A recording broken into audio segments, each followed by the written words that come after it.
Mom, wake up. I've got a surprise for you. Mom, wake up. It's your daughter. Yeah, in that car. What is it? What? I made breakfast. Oh. Oh, dear God, it's not my birthday, is it? No, it's everyone's day. Like Mother's Day, only it's for everyone. Oh, wow. So that means sourdough toast and chocolate syrup? Better than boring maple. Hey, honey, Cousin Kyle hasn't had your special breakfast. You think I should wake him up? Definitely. And be sure to do that eyelid pulling business. Okay.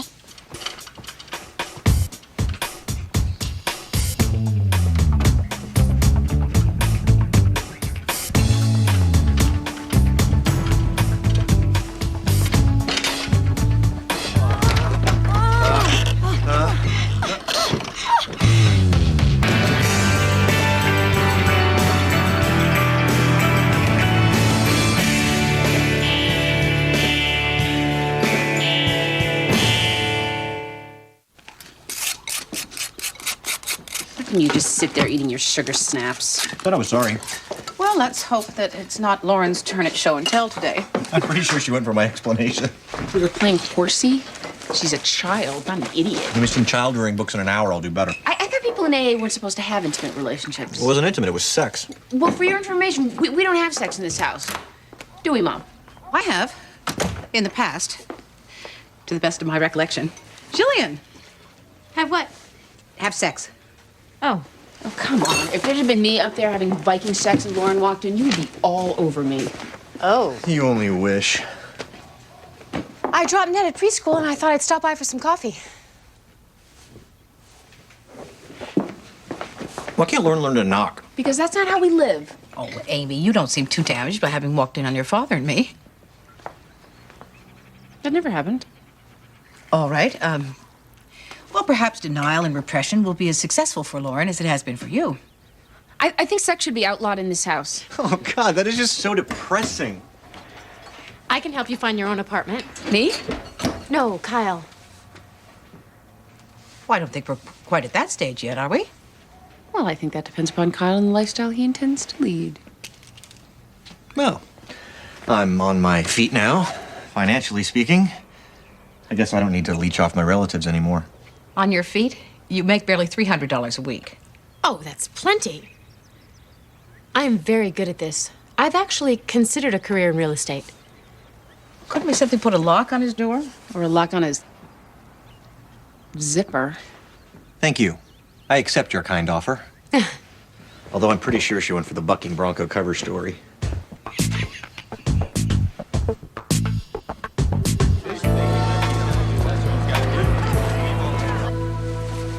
Your Honor, the two juveniles before you, Nicholas Binkow and Terry Colonna, drove without valid driver's licenses and cut down road signs, which led to a very serious traffic accident. That accident has left a young father of two, Roy Luciak, comatose. At best, Mr. Luciak faces serious surgeries and many years of physical therapy. Judge Gray, my clients don't deny their participation in an ill-conceived prank, nor do they deny that they borrowed a vehicle without permission. It's an act which is sometimes known as grand theft auto. The pickup truck in question belonged to Mr. Binkow's older brother, who has no intention of pressing charges. Furthermore, there is no evidence that my clients removed the particular stop sign which led to this particular tragic accident. These young people are the targets of an overzealous prosecution in a high-profile case, hence our motion to dismiss. Yeah, Mr. Lynchburg, I'm leaning toward dismissal. Do you have any hard evidence that will persuade me otherwise? Aside from the fact that the police found probable cause to arrest and my office found sufficient grounds to press charges? Absolutely aside from those facts. Yes, Your Honor. We have hard evidence of the vandalism charges. So you're trying to piggyback the reckless endangerment? It's cheap. I have here, Your Honor, a detailed map with accompanying timeline which indicate in tandem, beyond reasonable doubt, that these two were involved in the destruction of that particular stop sign. Your Honor, that's not proof. It's a grade school geography project. Your Honor, have you ever known a prosecutor to put this much effort into something that was frivolous? All right, Mr. Lynchburg, I'll bite, but you'd better be very convincing very soon. Thank you, Your Honor.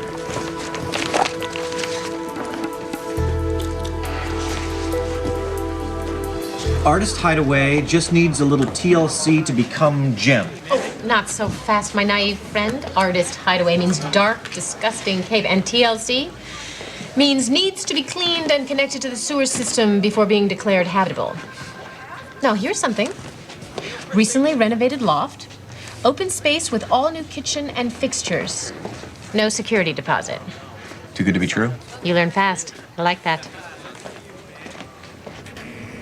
Mrs. Kreiner, it's my job to make a recommendation to the court as to whether or not you should be allowed to live under the same roof as your son while you're on parole. Sure, you're worried I might kill him.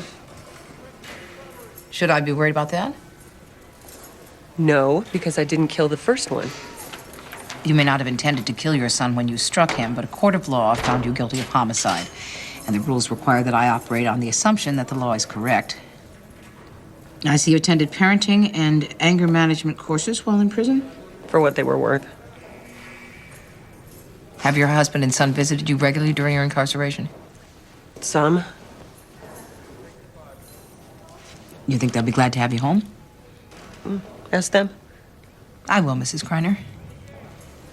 I wish you'd work a little harder to convince me that your return home would be a good thing for your family. My son died. You people came and blamed it on me. You put me in prison. You tell my husband, my baby, the world that I'm a murderer. And now you want me to smile and gush about being sent home?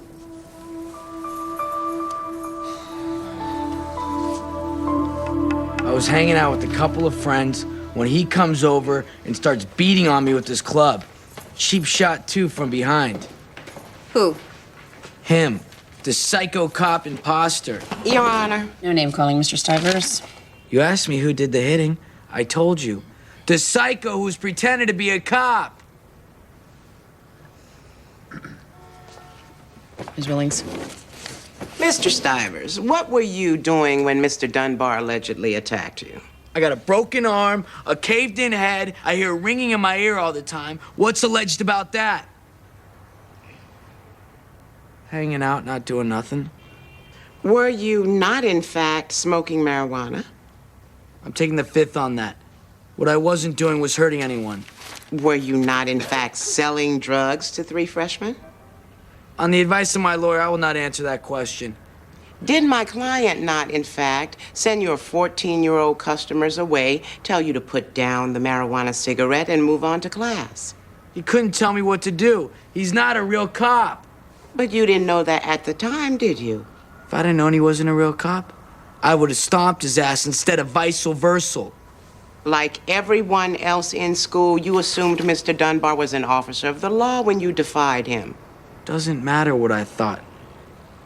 He's the one on trial for pretending to be a cop, not me. Thank you for reminding us, Mr. Stivers.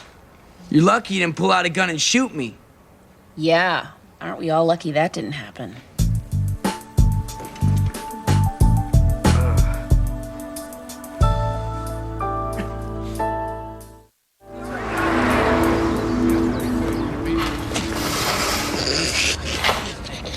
Hey! Hold on. If you want to come in here, use the front door and check in like everybody else. Come with me. Hey. It's all good. Man, what's that dude's name? It's Brian, man. Yeah, Brian. He said we can go out and have a cigarette. He even gave us an ashtray. Well, shut the window behind you, man. Well, And there's a closet full of not new but clean clothes. I thought the fire escape was off limits. Did you give 2 guys permission to smoke out there? Kyle, this is Anna. Anna. And Anna's been out on the road for a while on her own, and she might be interested in some of our services. Are you hungry? Yeah. Okay. Come on, we'll find you something to eat.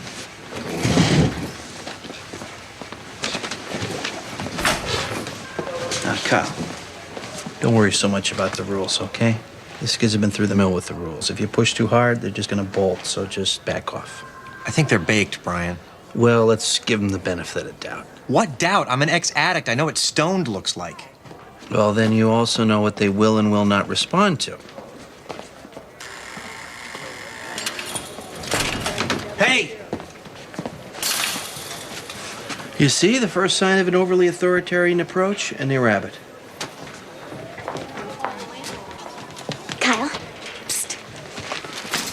found something.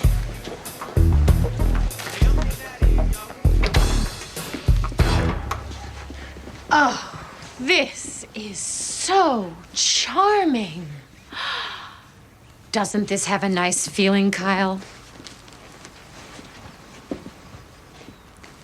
Do the windows open? No, I painted them shut. Too much dust flows in. You did this all yourself? Oh, yes. I bought a bunch of magazines, El Decor, Beautiful Home. Can I speak with you outside? Thanks, but I've got to get out of here.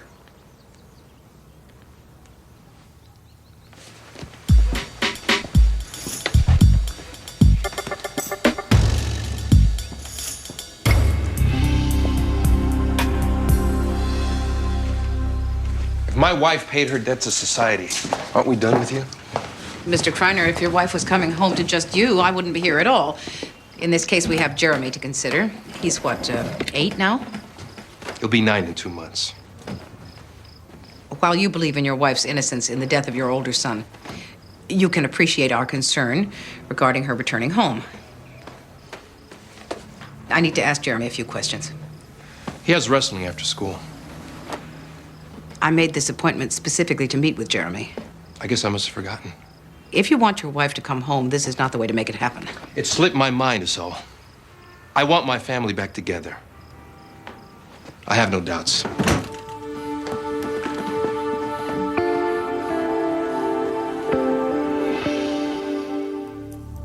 You may continue. Well, we got our first call around 9 p.m. A young couple in a black Chevy S10 were seen drinking and making out behind the Quick Pick on Edgewood Avenue. And did you send a car out to investigate? Well, if we sent a car every time we got a report about teenagers drinking, wouldn't have time to piss. Breathe, Your Honor. Next, we got a report about kids riding in the back of a black pickup, disturbing the peace. Around 11, we got the word that a minivan and a moving truck had collided at the intersection of Bloomfield and Portage Road. Here. Your Honor, despite the lovely map, this is not adding up to a compelling case against my clients. Convince me immediately, Mr. Lynchburg. Your Honor, this is the site of the accident. These are the locations of the vandalized traffic signs. Incidentally, Officer Bonero, did you find the missing traffic signs?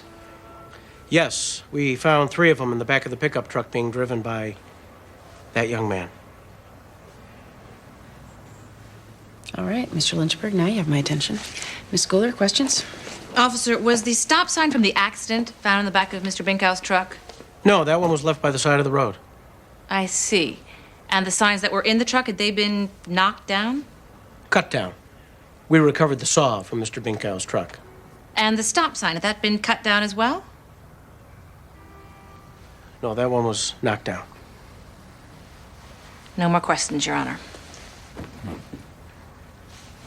All right, well, we'll listen to defense arguments this afternoon. This is the right address. At the wrong time. I'm so sorry.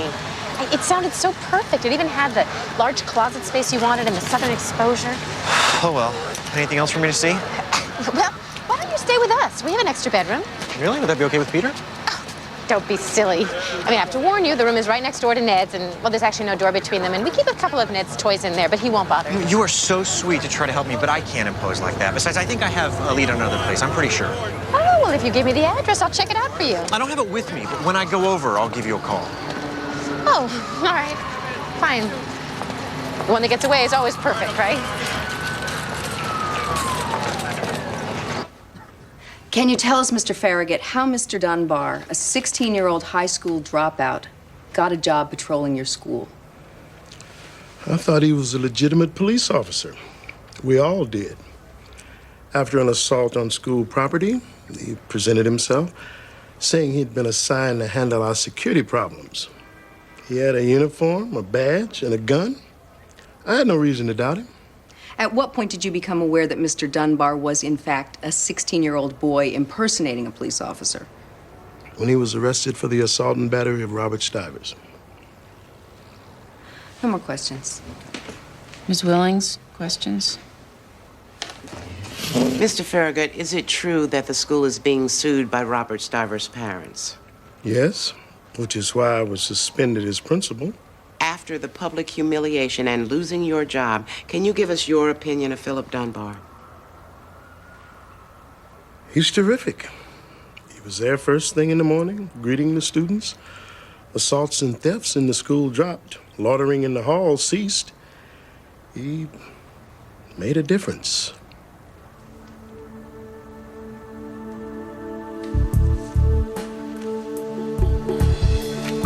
Here you go. Thanks.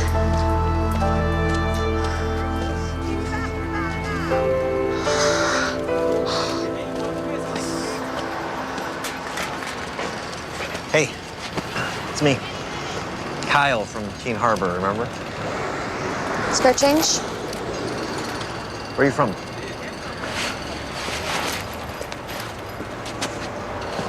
I'm not interrogating you. I'm making conversation.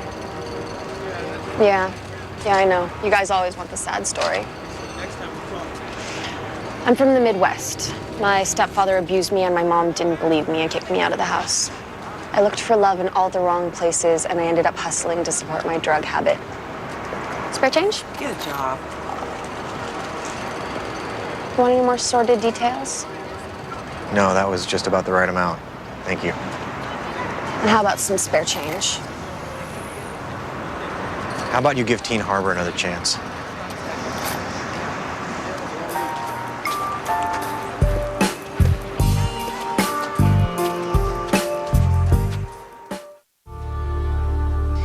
Do you remember your mother, Jeremy? He was only 2 when she went away. I remember. And did you visit her in jail? Yes, but it made her sad.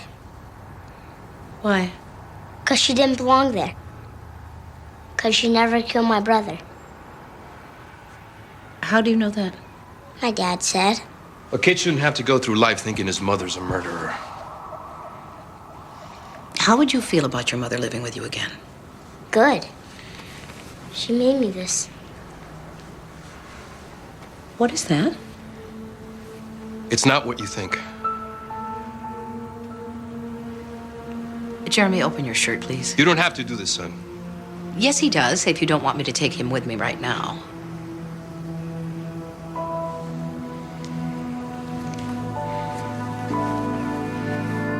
He's doing wrestling in school. Do up your shirt, Jeremy, and get your jacket. I didn't do this to him. I am taking Jeremy with me, and then we'll decide what happened to him.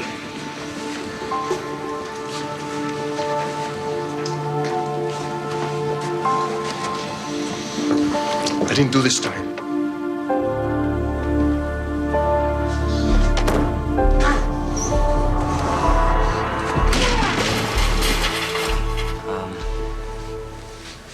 My brother died on the job.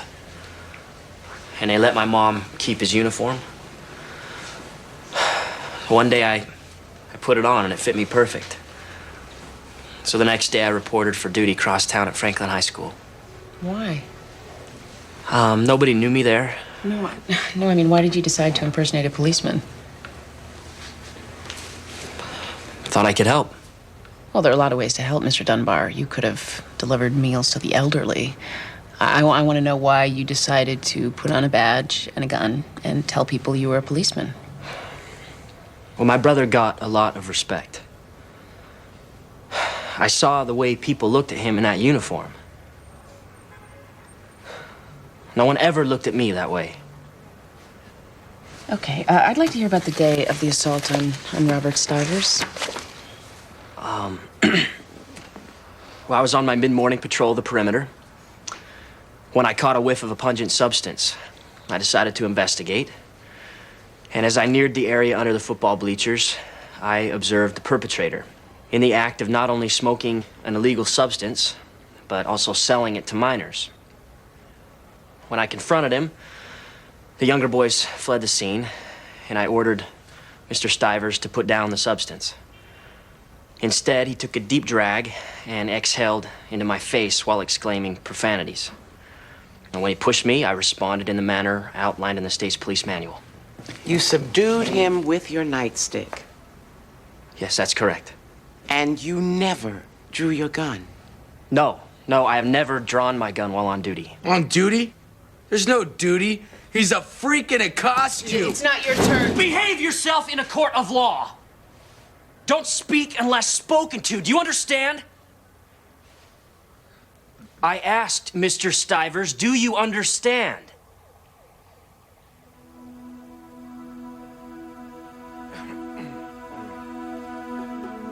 I think I'm beginning to understand. Which is the most important thing, after all.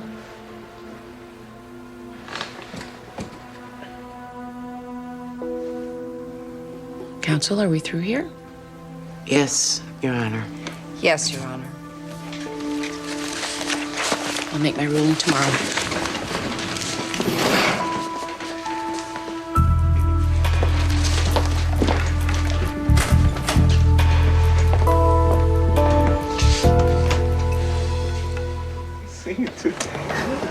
Come on. You gonna knock it over too? Hold on. You guys getting a little fresh air? Yeah. It's funny because the air seems fine to me. Is there something else out there you guys are looking at? Nah, man, we don't know what you're talking about. Check it. Brian said that it was chill for us to go out there. You're out. Oh, man, who tried to make you king? Man, we have rights. This is child abuse, man. Brian, Oso and Benny were out on the fire escape getting high. Are you sure? I'm sure. I'll talk to them. I kicked them out. Told them to come back when they weren't high or holding. I mean, what use are the rules if nobody follows them? Well, what use are we if no kids come in here off the street? We're an oasis for these kids. All day long they get hassled and scared. Authority doesn't work for them. Sometimes we look the other way for the bigger picture. If cops find out kids are using in here, they'll shut us down. I'm not talking about this place turning into a shooting gallery. You gotta be pragmatic. This is the real world. When nobody's getting hurt, sometimes you look the other way. Because if we don't, we lose them. And if we lose them, the next stop is the morgue or worse. Shouldn't they learn some respect for authority? Authority only works for people who concede to it. These kids aren't the obedient type or they wouldn't be here. Or maybe if they learn to follow a few simple rules, no drugs, no violence, then they wouldn't be here either. You respect the rules. I admire that. But you were brought up well. I mean, regardless of what you've been through or what you've done, you were raised by human beings. Most of these kids were not. You got to remember, we're earning their trust back after every adult in their lives has let them down. So what do I do? Go out there, find them, bring them back? Well, that's the thing about this place, Kyle. Gonna get plenty of chances to get it right.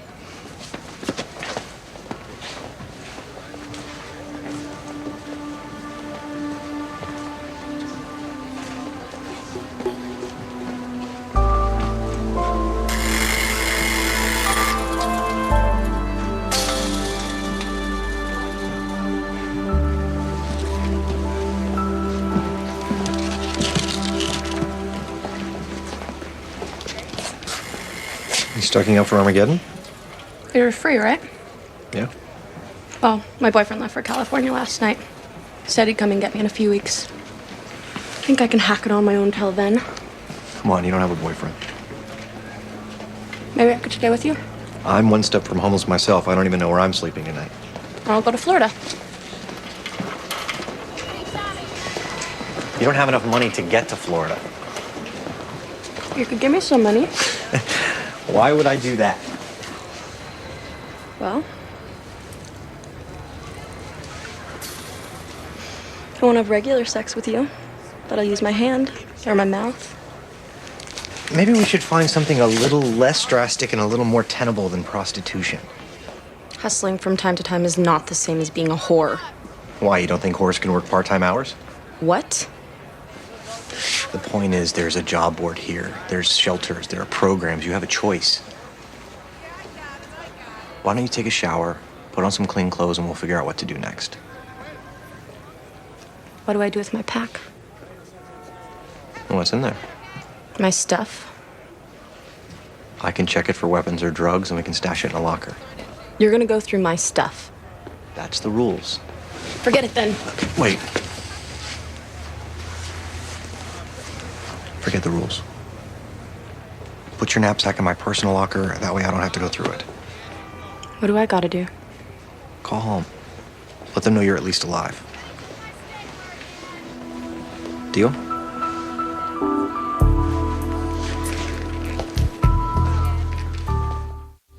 It was just a joke. You put down street signs for a joke? About whom? Our football team. They got beat real bad, so Nick and I decided to do something to tease the players. Let them know how bad they played. We were gonna cut down signs. Slow, children at play, do not pass, and turkey crossing, and put them on the field. Like a social commentary. But we never cut down a stop sign. What's funny about that?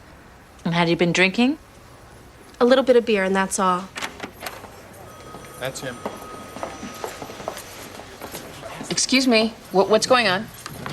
Sorry, Your Honor, but the assistant state's attorney is dropping the reckless endangerment charges. What are the police doing in my courtroom? The victim of this prank, Roy Luciak, died this morning of his injuries.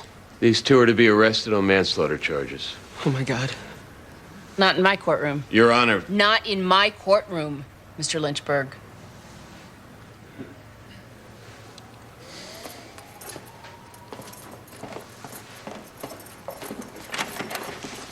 I have no choice but to terminate these proceedings. Mr. Lynchburg, I hope in your next day in court you have more than the circumstantial evidence that you've provided in this hearing. Well, all due respect, Your Honor, that depends on whichever judge is assigned the manslaughter case. We killed someone. Nikki, shut up. I was driving. Smashed into that stop sign. It was me. I mean it, Nikki. Stop. Stop speaking now. No! The guy died. We knocked over that stop sign and now he's... Nikki! He's dead.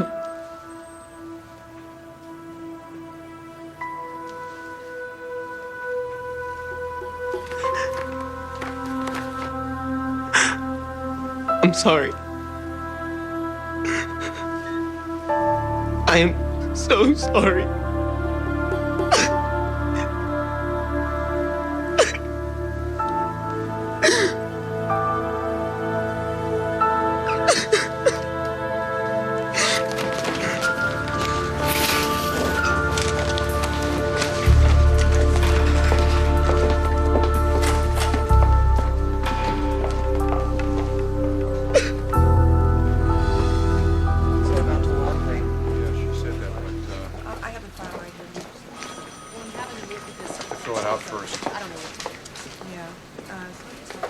Would that be my lunch? Lunch becomes community property after 4:30 p.m. That's common knowledge. Besides, it's tuna. I was afraid it might develop botulism and kill you. All right. You don't have to move out of my house. Pardon? Was that why you're here? All I require is a little discretion. Sneaking girls out of the house before dawn is a time-honored tradition, or maybe you should just go home with them and save us all a lot of heartache. No, I'm sorry. I sort of forgot about living arrangements. Then why are you here? I guess I'm confused about work. Confused? Yes, I can't tell when I'm being manipulated or whether someone's lying to me or whether someone's actually trying to reach out. Do what your boss says. Yeah, I tried that. This does not sit well with me. You're you. He's not. Anything else? Yeah, you gonna let Killer Mom out of jail so she can raise her second boy? That is a confidential file. We're in the same business, basically, and besides, it's obvious I'm a little low on experience. I removed the second child yesterday. He was covered with bruises. The father said, wrestling practice. Wow. You think the father beat the first child to death and the mom took the rap? I don't know. Either way, neither one of them is fit to be a parent. They just don't feel like abusive parents to me. Or maybe my instincts are becoming dulled. Well, what if you aren't losing your touch? I didn't say anything about losing my touch. I said my instincts were becoming dulled. There's a difference. The boy was covered with bruises. There have been a couple of studies recently regarding S protein deficiencies. Widespread bruising, possibility of brain hemorrhage. Isn't that what killed the first boy? Yes? I read it in the New England Journal of Medicine. Maybe it's worth checking out. You have the boy in DCF custody, you just order a blood test. What exactly is the difference between losing touch and dull instincts? If you were the least bit curious, I would explain it to you, but since you are simply mocking me, you may wallow in ignorance for the rest of your life.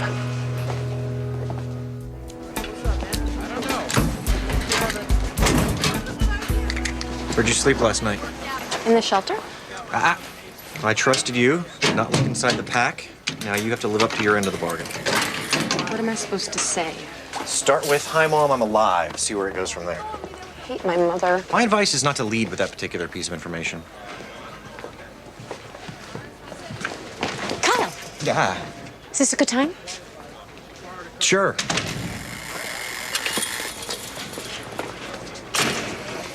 Listen, the other day when you said you knew a place, I knew you were just trying to get me to back off. No, it's all right. I know I can be a little gung-ho. I just have one more idea, and then I'll leave you alone. I promise. Can I tell you my idea? Of course, Julian. If you don't mind sharing, Vincent's old roommate still hasn't found anyone. Vincent's place? Yeah. Wouldn't that be a little weird?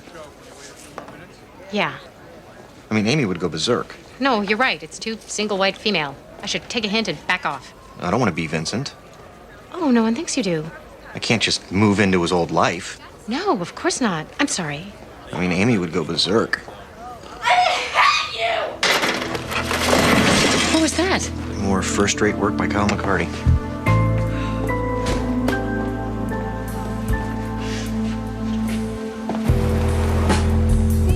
One day, Philip Dunbar put on a uniform and a badge and a gun and presented himself as a police officer at Franklin High School. And by all reports, he did a terrific job. He was well-liked and just and respected. He made a difference. Robert Stivers may or may not be a drug dealer. I think he probably is, and Philip Dunbar confronted him as such. In the ensuing melee, Philip Dunbar used his nightstick to subdue Robert Stivers, and in doing so, injured him. Perhaps your intentions were laudable. I think you probably wanted nothing more than to impress people. But the truth is, you impersonated a police officer. You didn't earn the respect you so clearly crave. You simply put it on like a set of clothes. But all of that pales next to the reality that every day, for 8 months, you carried a loaded gun into a high school full of kids. For 8 months, you posed as the first bulwark against danger. But in reality, as you demonstrated in this very courtroom, you were the danger. Robert Stivers is proof of that.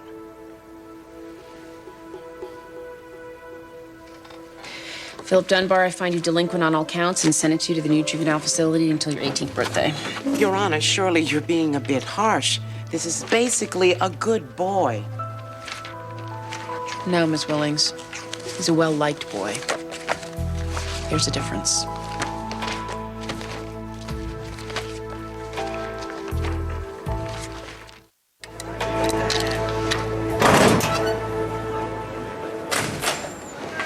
What's up, my man? My stuff is gone. Somebody broke into your locker? Not exactly. Well, how'd they get the combination? I trusted someone. Anna? You let Anna borrow your locker? Yeah. I trusted her. Man, when I said to trust these kids, I didn't mean with your personal property. I mean, these street kids will run off with anything that's not nailed down. The worst thing is, we'll never see her again because she burned you. It's a double penalty, bro. God, I'm in quicksand here. Do I obey the rules or bend them? Are there even any rules to follow, or are they just suggestions? How the hell do you people function? How much did you lose? Shirt, couple of library books. Most of my paycheck. I'm looking for an apartment. I figured, what, with the security deposit and all. Ouch, my brother.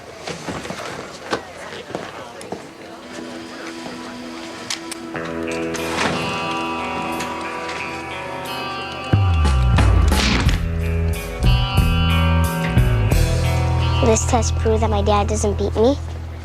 Why can't you just believe me? Jeremy, sometimes children will defend their parents no matter what. What's wrong with him? Well, it's not an emergency, Mr. Kreiner. I arranged for Jeremy to be tested for a protein deficiency that may explain the bruises.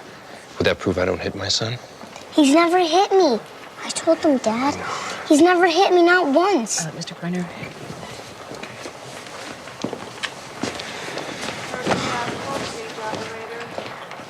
This is the first time ever I find myself hoping that a child has a medical condition.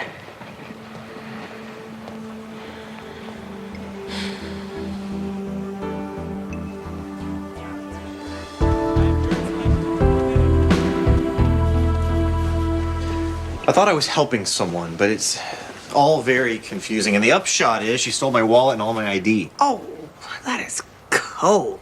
So in over my head at this place. Yeah, I don't mean to be cruel, but if you don't have any money, how do you intend to pay your rent? Oh, I can make rent. What might be difficult is a security deposit. This month, anyway. Hello. Judge Gray, a truly horrendous act has been perpetrated. A homeless girl stole Kyle's wallet right out of his locker. Oh? How'd she get the combination? It's a long story. Kyle heard that I have a room for rent. Having some trouble finding places? I admit it's a tighter market than I imagined. Oh, too true.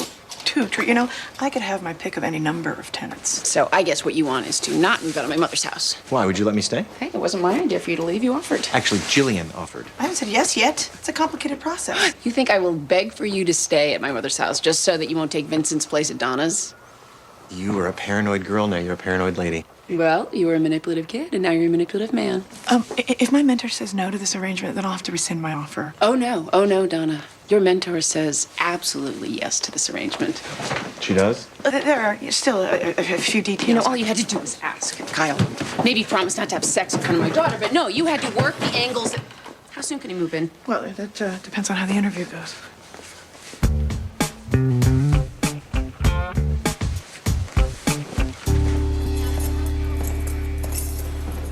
Thrombophilia?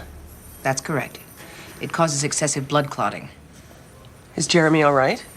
It's treatable. Jeremy can lead a fairly normal life. He's going to have to give up wrestling, and it would be better if he wasn't struck. You mean by me? Yes, Mrs. Kreiner. I mean by you. Genetically speaking, there's a very good chance your older son had this disease.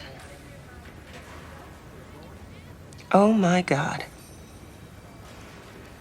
For 7 years, I have been in here, away from my husband and my baby. And they accused me of beating my son to death, but I always knew that they were wrong. That I was not a murderer, that I did not kill Dale. I just gave him a little slap. Oh, my God. I did kill him. I am a murderer. I killed my son. Oh! Mrs. Kreiner, you are not a murderer. I am. He had this disease, and I slapped him, and then he died. The disease killed him, not you. I'm going to recommend that you be allowed to rejoin your husband and your son. No, I shouldn't. I shouldn't be allowed anywhere near him. I'm going to recommend that you be allowed to make a family again, because that's what Jeremy deserves. His mother and his father. I wouldn't make this recommendation if I thought you were a murderer. I don't think that he should be motherless any longer, do you?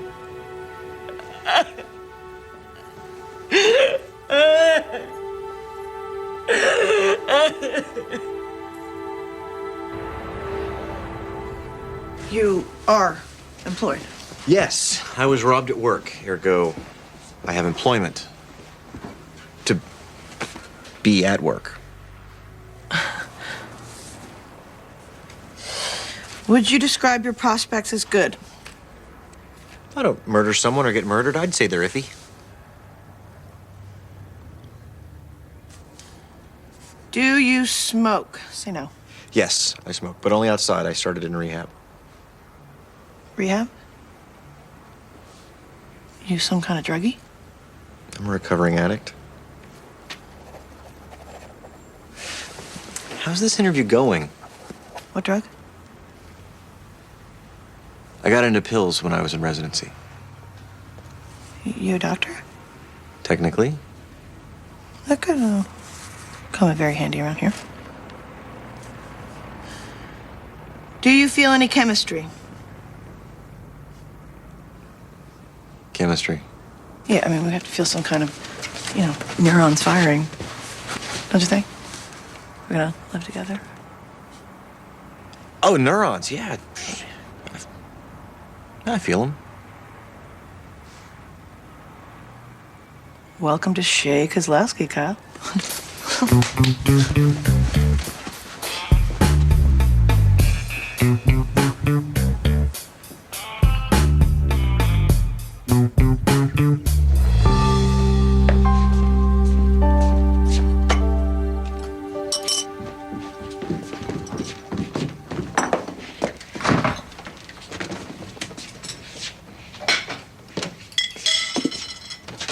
I had a 3-flavor day.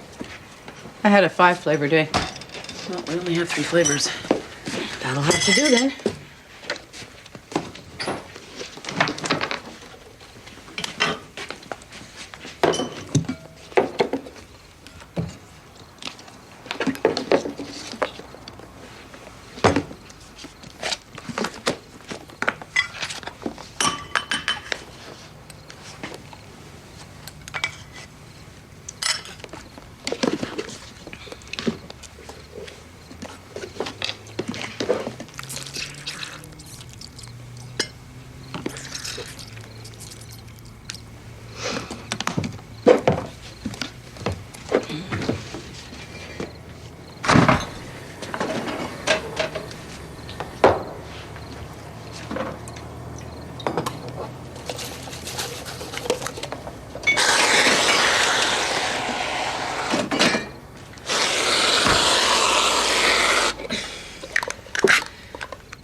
I almost let a kid guilty of manslaughter go free. I informed a mother she had inadvertently killed her child.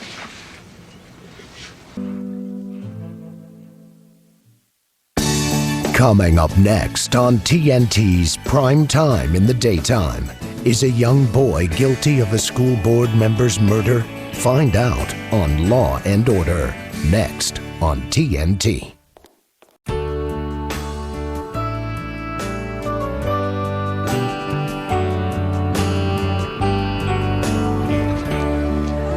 A kid from Curacao who beat a woman because he believed she was a witch. A kid selling drugs at a drive-through window of a burger joint. Great. You want fries with that Coke? 2 kids tossing rats into cars in traffic. And a custody fight over a blue-tongued skink. I don't want to know what that is. It's a lizard. The woman claims it's possessed by her dead son's spirit. Now the neighbors come over to pet it and to look for the lotto numbers on the skin. Am I the only one who can hear civilization screeching to a halt? No, I hear it. So jammed up. Judge Gray, Judge Crumble. do you know Judge Novak? Well, yes, hi.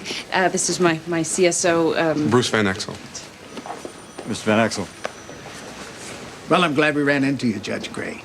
I was just talking to Barry about the members' dinner for the Connecticut Coalition for Judicial Reform. Will you and your CSO be attending? I can't make it. Amy? We could use more judges from family and juvenile. no, I will go. I've already missed the last 2. Great. Want me to drive? Oh, we're going together? Well, I live near you. You know where I live? Yes, of course you do. So I'll pick you up tomorrow night. What, 7? 7 sounds great. Nice to meet you, Mr. Van Exel. Judge Crumble, Judge Novak. Did he just ask me out?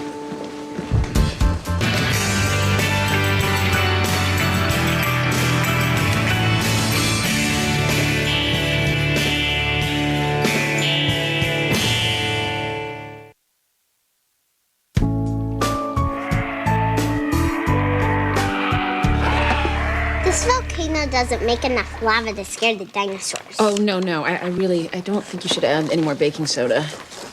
If I'm gonna win the science fair, it has to look real. Well, you got this fiery meteor closing in on them. I think it looks great. Amy, please call the Census Bureau and tell them they're off by 1. Why? Because I'm going to kill Kyle. He begged me to set up a breakfast meeting for him at a halfway house. I called him.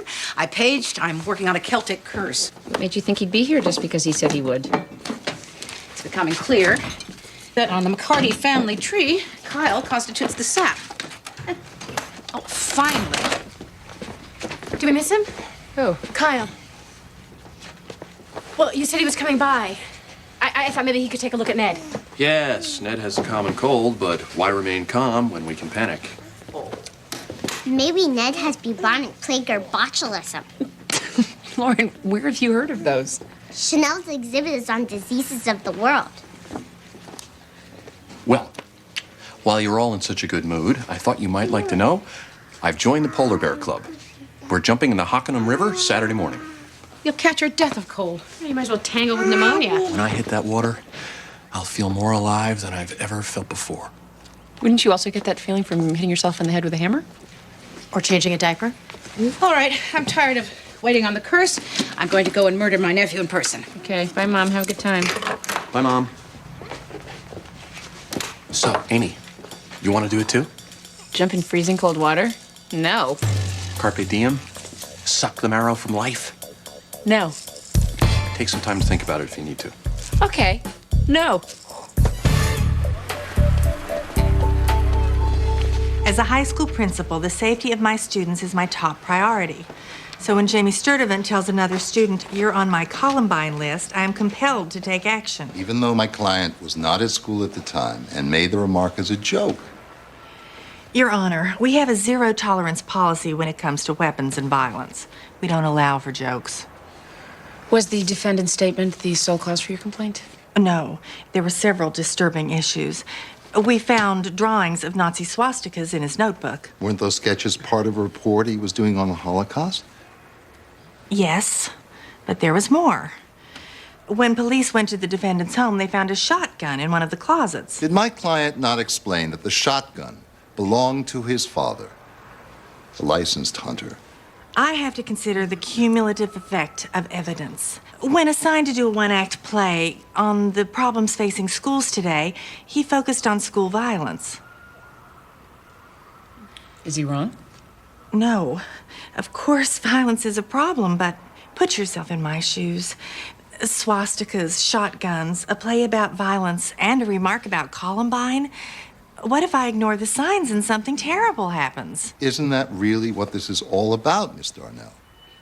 Making sure your liability is covered if something terrible happens. I am concerned for the safety of the student body and faculty. I have no more questions, Your Honor.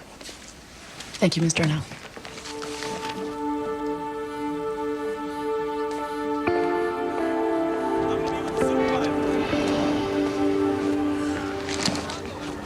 Welcome to Teen Harbor. How may I help or assist you?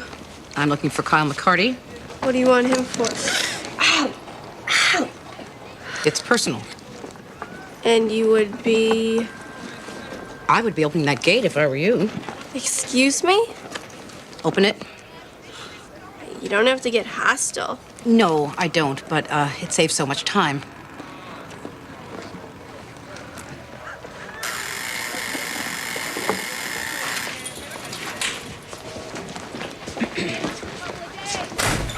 Maxine, what are you... Oh, my God, the halfway house thing. Exactly. I totally forgot. This kid has a job interview and needed me to coach him. It's bad enough you stood me up, but I had to make excuses for you to a very cranky halfway house administrator. They tend to start out cranky. I apologize. I got wrapped up in this. I could set up another meeting. Hey! I know that boy. Hey! Open this stupid gate. You mean Mouse? What's the matter?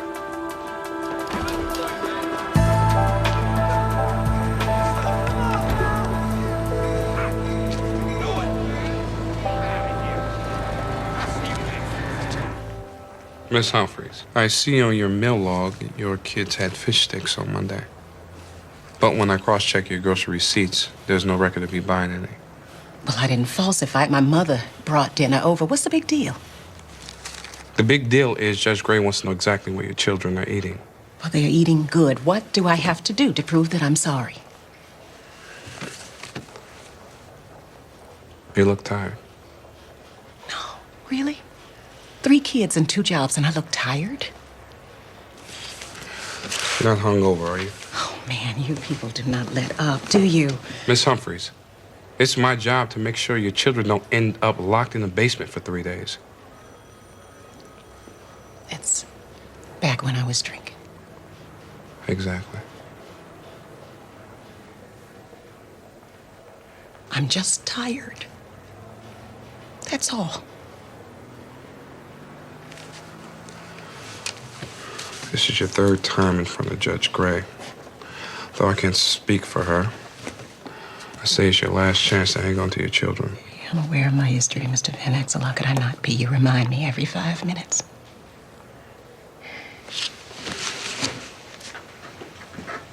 I want my children too much to start drinking again. Then I'll see you back here on Friday.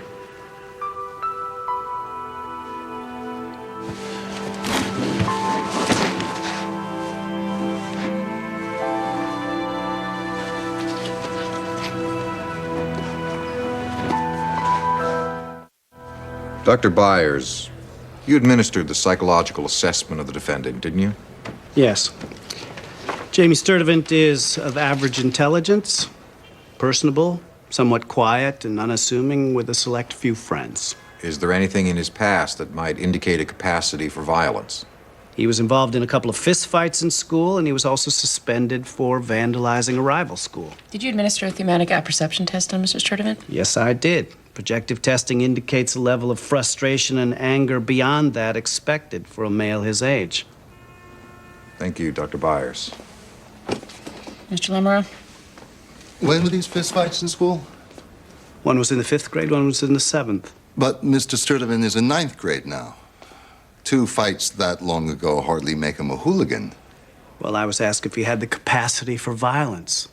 Fistfights at any age verify the capacity. And this vandalism. Wasn't Mr. Sturtevant one of several students suspended for what turned out to be a prank during homecoming week? Again, I have to make an interpretation that is based on behavior. Dr. Byers, can you say with any degree of certainty that Mr. Sturtevant is a threat to his classmates? He fits the profile of a student who might act out violently in school. So do thousands of others who never resort to violence. Isn't that true? Well, I think thousands is misleading. Dr. Byer, if Mr. Sturtevant is a ticking bomb, he's ticking very quietly, isn't he? It's not the ticking that concerns me, Mr. Lamoureux. It's the explosion, which, believe me, will come. A bomb doesn't want to keep time. You see, a bomb wants to explode. Dr. Byers, tone it down. Well, that's not my job, Your Honor. I'm afraid that's yours. My job is to warn people to the very best of my ability. I suppose we should consider ourselves warned. In my opinion, absolutely.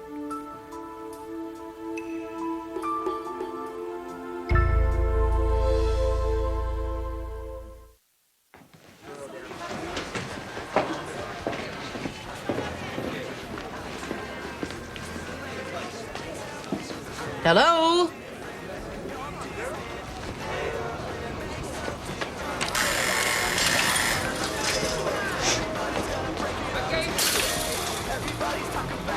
So what time you want to do that, yo? All right, cool. Cool, yeah, we can meet about that time. Right. All right, man, I'll holler.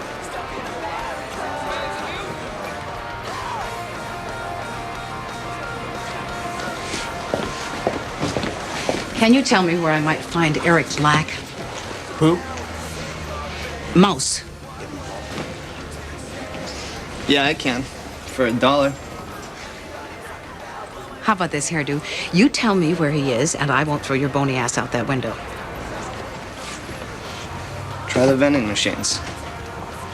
Thank you so much. I'm Brian Whitaker, program director. What seems to be the problem? There's no problem. I'm looking for a boy named Eric Black. His street name is Mouse. May I ask what your business is? Yes, I'm Maxine Gray with the Department of Children and Families. He's run away from his foster home, and I'd like to find out why. Well, I can certainly tell him that you were here. Whether or not he'd like to speak to you is up to him. I'm sure you can find your way out. Mr. Whitaker, I'm very concerned Eric is living on the street. I appreciate that. But Teen Harbor is an outreach program whose success depends on the kids' willingness to trust us. If I were to take you to Mouse, it would seem to those kids like he was being busted. Frankly, most of them come here to get away from that. Would it help to know that I'm Kyle McCarty's aunt? No. And I would appreciate it if you'd leave. Mr. Whitaker, I see children making out. I see children sleeping. They need more than just a place to hang around. Teen Harbor is a privately funded, nonprofit organization. DCF has no jurisdiction here. And with all due respect, if DCF did its job, places like this wouldn't need to exist. Now, if you leave me your name and number, I'll be happy to let Mouse know that you'd like to speak to him.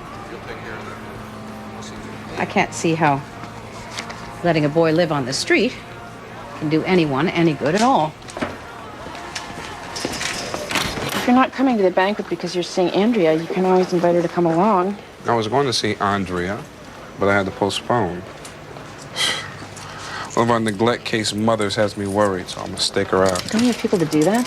Yes, me. So you canceled your second date. It's a very bad sign, my friend. She understood. Okay. Olivia Humphrey's back in court Friday. I have to know if she's drinking again. I said okay. What would you do? I would invite Andrea to come along. The freezer definite in a parked car? Well, she'll say no, but at least you'll know you're not blowing her off. Well, if she says yes. Then she's either hot for you or dangerously psychotic.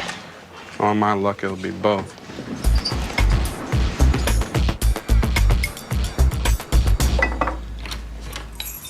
Oh, Kyle, the most amazing thing happened. I won a ticket to Rob Zombie tomorrow night. Rob Zombie? Wow. At a grocery store raffle. Isn't that incredible? I suppose in some perversely hideous way it is. Why do we have truffles and water chestnuts, no actual edible food? I only have one problem, and I hate to ask you, but I would forever be in your debt if you would do this for me. I think I feel a note coming on. Could you babysit Ariadne? Yep, there it is now. Mrs. LaRusso's out of town, and I've asked everybody else, and it's Rob Zombie, Kyle. You're my last chance. I'm sorry. Where is the peanut butter? In the freezer.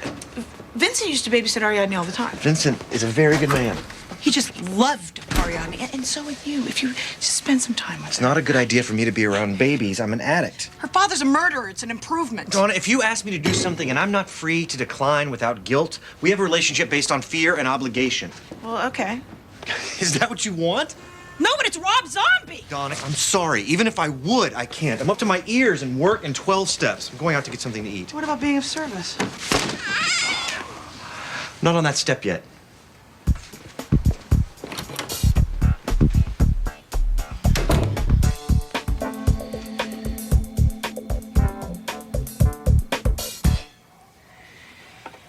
I will bet a dime.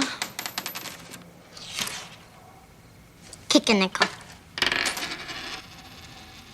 Are you paying attention?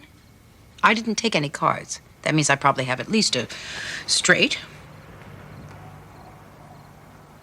Most of poker is paying attention to what the other guy does. Make it a dime. All right. It's your money. Full house. Aces over jacks. Thanks for coming out.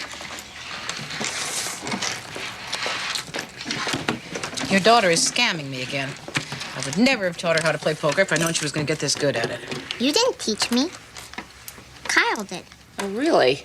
Well, he taught me how to play good. Well, what do you think? You look fine. Of course, you look fine in the other 3 outfits, too.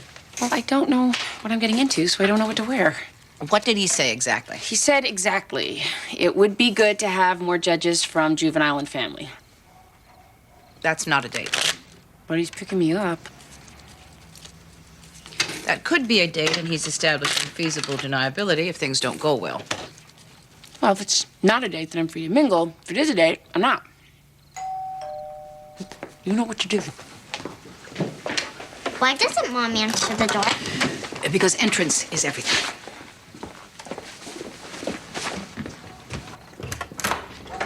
Hey! It's Kyle! Maxine, can I talk to you for a minute? You don't have to ring the bell. You know, your family. I'll let you be the judge of that after we talk. Honey, go upstairs and tell your mother that it's not her date, or whatever he is. Tell her she can hold off on the grand entrance.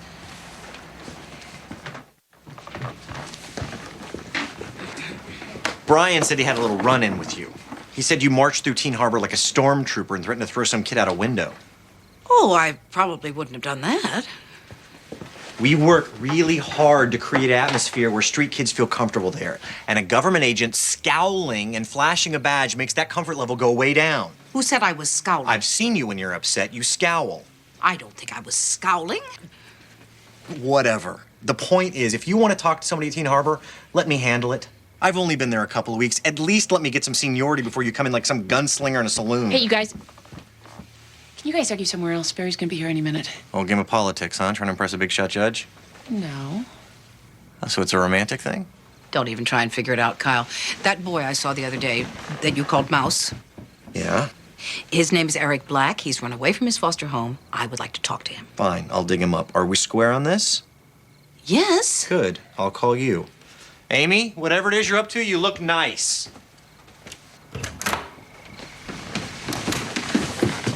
Nice. I better change. If you're going to all this trouble, let's just officially declare the thing a date. Let's go. It's your deal.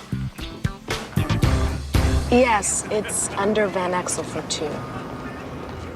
Okay, great, thank you. I pushed our reservation back 2 hours. You want some more coffee? I would like to pour this on my feet right now. They're freezing. I'm sorry. Oh. You want to get under this? Wait a minute, you've had this the whole time? Why didn't you say something? I thought you would think I was trying to get you under a blanket.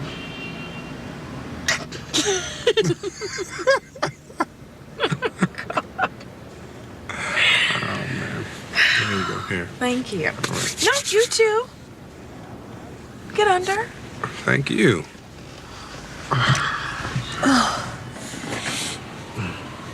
See? You show a girl a few amenities on a stakeout and you get rewards. Have a Powerball we can split. Oh, no. I'm not ruining the steak and lobster you're buying me after we know you're alcoholic. Steak and lobster. Yeah. Sounds expensive.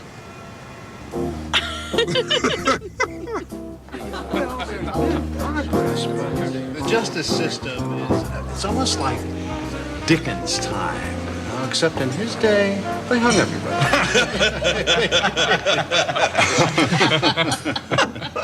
I'll give you an example. Since lawyers can't be hypothetical in court, they love to be hypothetical at dinner. A kid kills his abusive old man the day before his 16th birthday. Gets counseling. Everyone weeps for him. Exact same kid kills his abusive old man the day after his 16th birthday. He gets the chair. Now, is that fair? Me? Well, you are the resident expert. Well, I think that if he kills 2 abusive fathers in 2 days, this family has real problems. There's no serious answer to that question. That doesn't make my point. Well, I don't like to pontificate on the justice system over chocolate cake. I believe it's Gateau Mousse. It's a fair question, Amy. I'm not sure it is a fair question. Not the way you put it, I mean. Oh, seeking refuge in semantics. I do that in court when I need to stall for time. The beauty of juvenile court, Mr. Hackett, is that each case is judged on its own merit, unconstrained by precedent or mandatory sentencing, the way adult court is. It may be a little bit more complicated than what you're used to. And you can dress it up any way you want, but I know chocolate cake when I see it. Sylvia, why don't you and I start an affair immediately? I'd like to, Barry. Really, I would, except that I'm currently married to Bill. You dating anyone? Free as a bird.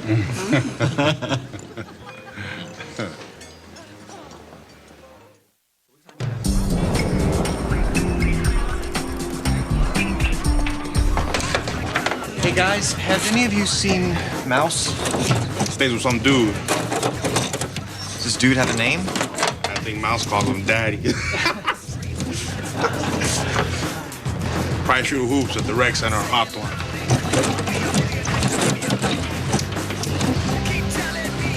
Day 226, the surviving crew, cold and hungry, stoically faced a terrible resolve. That night they would feed off of human flesh. You want to split that power bar? I want all of that power bar. How about half? And I promise we leave in 10 minutes. Okay, but I only hope half is enough to stave off delirium. Okay, fine.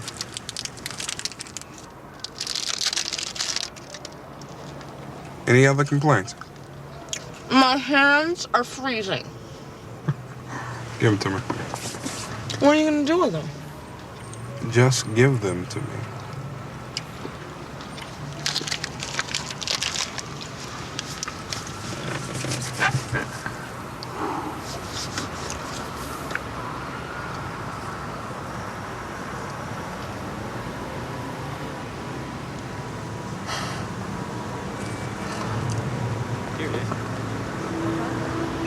There she is.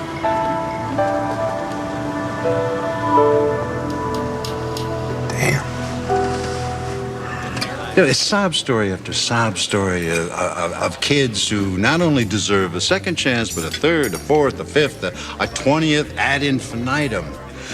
The juvenile court will never live up to its rehabilitative promise, and the lower standard of due process is no longer acceptable by most people. Bill, why are you monopolizing Judge Gray? Gordon here is a journalist. Why don't you pick on him? Thank you. I'm trying to learn something, Barry. You can't learn anything from journalists. You know what I'd like to discuss? It's not like judges are ever held to task. He doesn't care what you want to discuss. He doesn't care what anyone thinks. He just keeps talking and talking, pretending to be asking questions when really, in fact, he's just holding forth. Look, I have tried to be polite as you've ruined my dinner because I'm here as a guest of Barry's, which means, by the way, that you should have shut down this loudmouth a long time ago. Oh.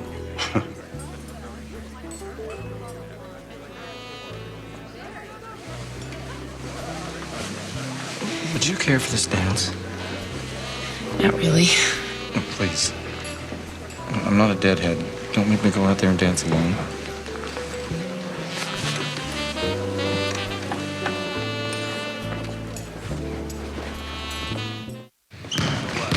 Church stonewall the skins. Down to the final buzzer. Pivots leap. Score! Nice shot. Okay. Time to hit the showers. Get something to eat. Hey, Mouse. I need to talk to you for a second. Who's that? Guy from Teen Harbor. I don't like you hanging out at that place. Maybe you could take your shower alone and let Eric and I talk. I'll wait. Guess you would.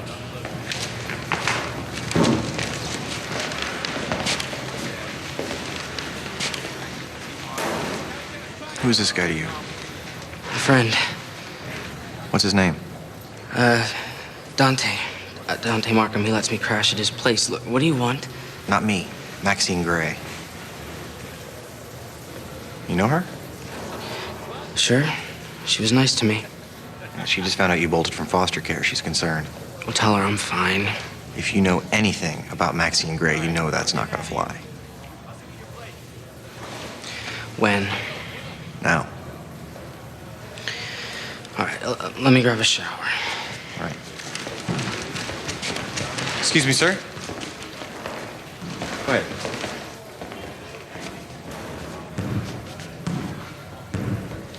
I don't think you really need a shower. Oh, I think I do.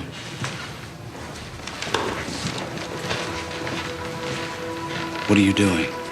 Memorizing your face to go with your name, Dante Markham. Dante Markham. I'm not likely to forget that. What's your problem, man? Do you know how old that boy is? Do you know the age of consent in this state? Because those two numbers, they don't add up, Mr. Dante Markham. I gotta tell you, I'm standing right here, and even though you have a very definite smell, I really don't think you need a shower. Kid knows where to find me. Yeah. So do I. If everything was okay, what changed? Everything was okay for a while, until Debbie tried to get me interested in, you know. Debbie is another foster child in the family? No, their real daughter. Totally cheerleader type. When I told her I wasn't interested, she figured it out and told everyone else. Then that's when you left. I don't have to put up with that anymore. I can make it on my own now.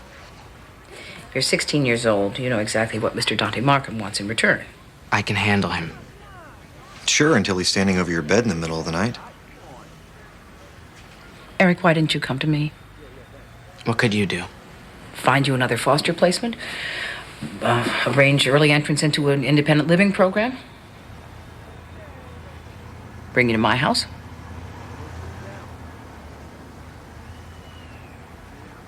You said that was against the rules. It's also against the rules to run away from your foster family and move in with a sexual predator. It would only be until we found you a better situation. Bonus? No one at Maxine's house is gonna force you to take showers with them. Who decides if the situation is better? You do.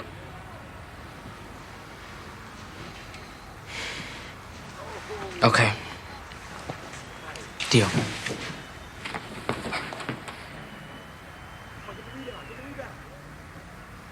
Oh, dear. I'm kidding.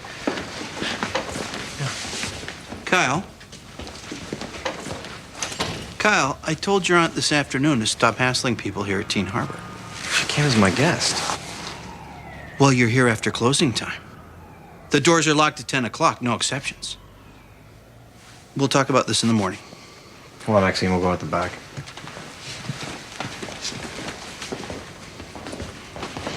It's all there.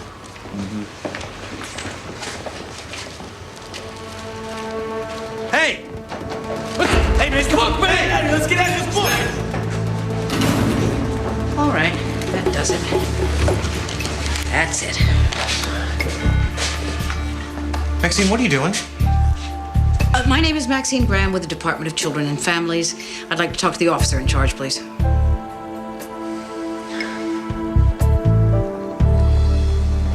Well,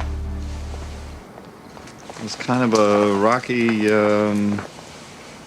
whatever it was we had. Well, it wasn't a date, because on a date I'm very charming. I even flirt a little bit. Are you flirting now? You want me to flirt? Maybe we could try pizza and a beer and a movie. See how that goes? Pretend this evening never happened. Well, if we're going to see each other again, this evening better not have happened.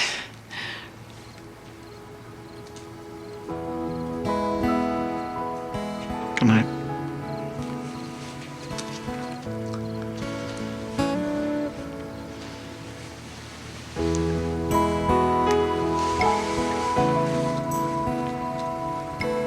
I'll call you.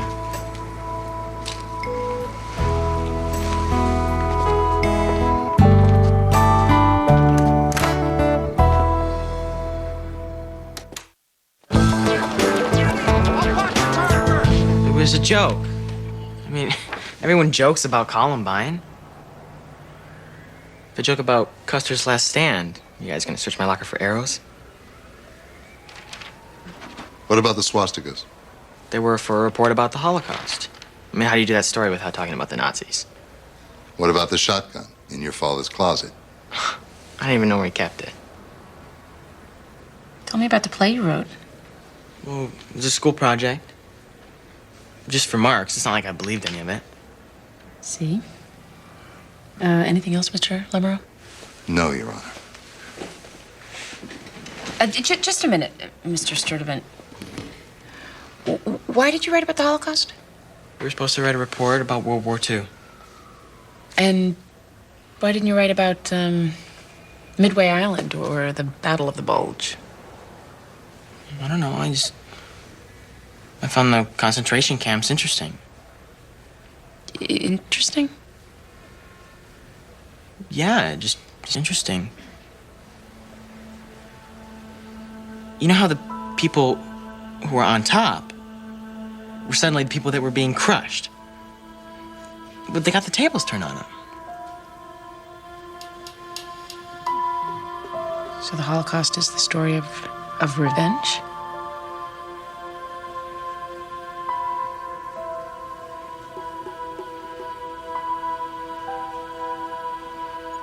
Yeah. It was just interesting. I mean, that's all. Thank you. That's all. Your Honor, is there more you need? No. I will have my decision in an hour.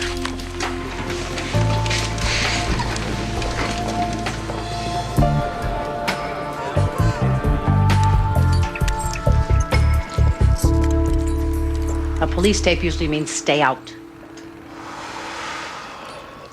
What are you doing here? Looking for you. Why? I've felt the need to explain my actions. Not to apologize? Definitely not to apologize. Why are you picking that lock? I don't want to get in. 2 things I learned in my drug days. No means yes, and closed means open. Why do you want to get in? Remember that kid I stood you up for the other morning? I'm trying to help him get a job. There are resumes, letters of reference. He still needs that stuff if he wants to change his life. It's a good idea, you know, Teen Harbor. It's a good idea, which you shut down. Teenagers need discipline. They crave borders and structure. The way Teen Harbor was being run, they weren't getting any of that. It's that simple, huh? No, nothing is that simple, Kyle. Nothing is abstract or obtuse or fascinating or gray or worthy of literature.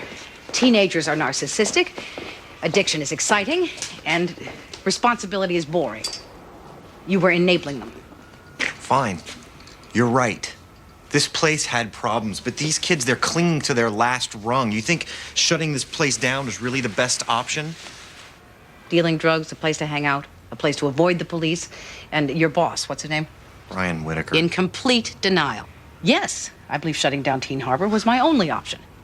So some throwaway kid finally gets the nerve to reach out, and he shows up to find police tape and a lock. Now say that kid's name is Eric Black.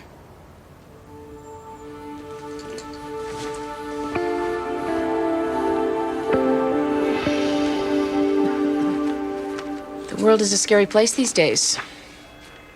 The mundane has become menacing. The ordinary has become ominous, and we demand zero tolerance because we feel vulnerable. A young man, not unlike so many others, is singled out as a threat, even though everything he's been charged with can be explained.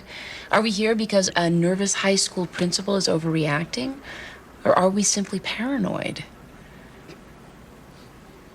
Yet I am uneasy. Maybe it's because I know where my 6th grade track medal is in my house, and you claim not to have known there was a shotgun in the closet.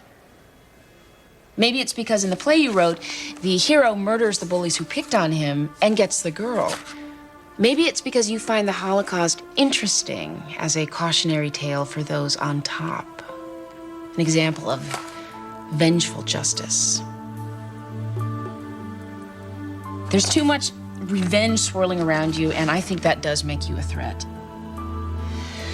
Therefore, the motion to transfer to criminal court is granted, and you will be held in custody pending trial.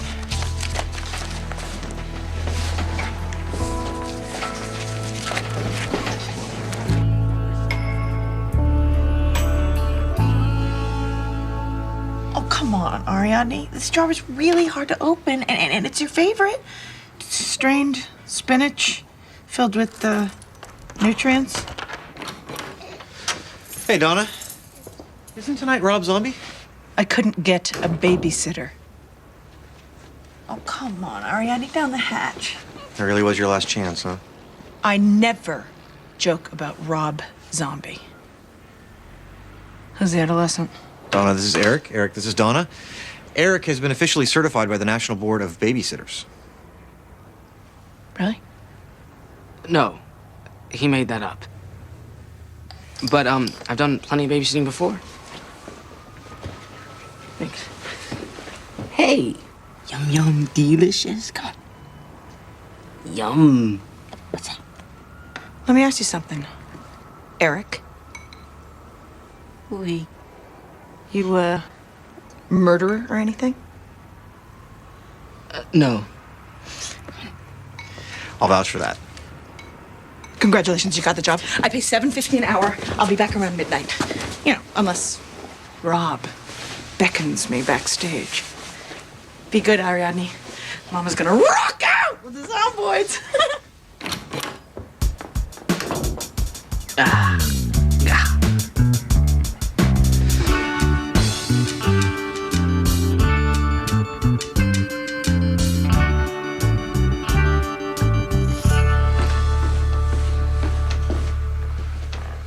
What are you doing?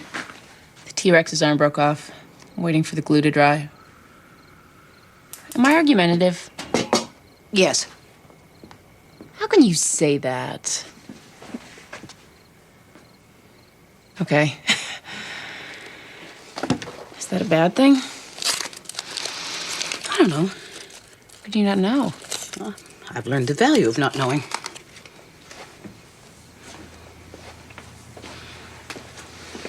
I take it your date went badly. It wasn't a date. It was more like a business date. Except at the end. What does that mean? A business date? That doesn't mean anything. I'm not even sure how much I like him. He's so arrogant and so Republican. Your father was a Republican. He was not. Mm-hmm. He was? How did that work? We didn't discuss politics. What did you discuss? Everything else. And then there'd come the time of day when we both stopped talking. Mother. Oh, Amy. Hey, I just want to remind you, I'll pick you up 6 o'clock tomorrow morning. Why? For the polar bear swim. Peter, I'm not going. Eat something hearty. Oh, or better yet, we'll go for pancakes. Stoke our furnaces. I have no intention of participating in your midlife crisis ritual. Here, smear this all over yourself. Hey, it'll keep your heart from stopping during that first mighty jolt. I have no intention of smearing that anywhere. Ooh, I gotta go. 6 a.m. I'm not going. Peter, I'm not going. 6 a.m. I'm not.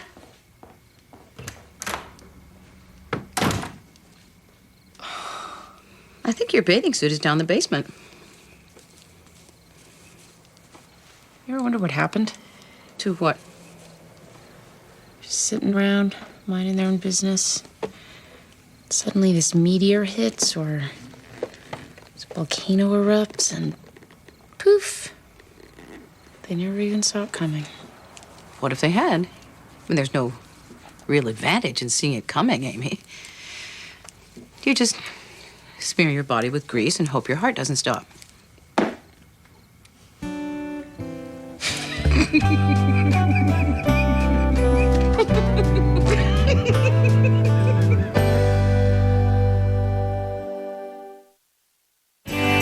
Coming up next on TNT's Prime Time in the Daytime, Amy faces a tough decision on a mother's ability to care for her child.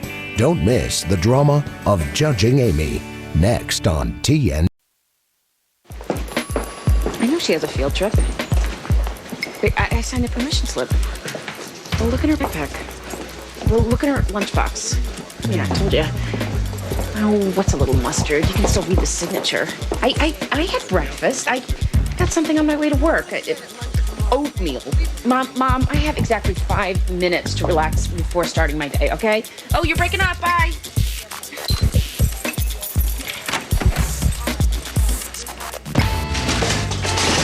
idea. Judge Gray?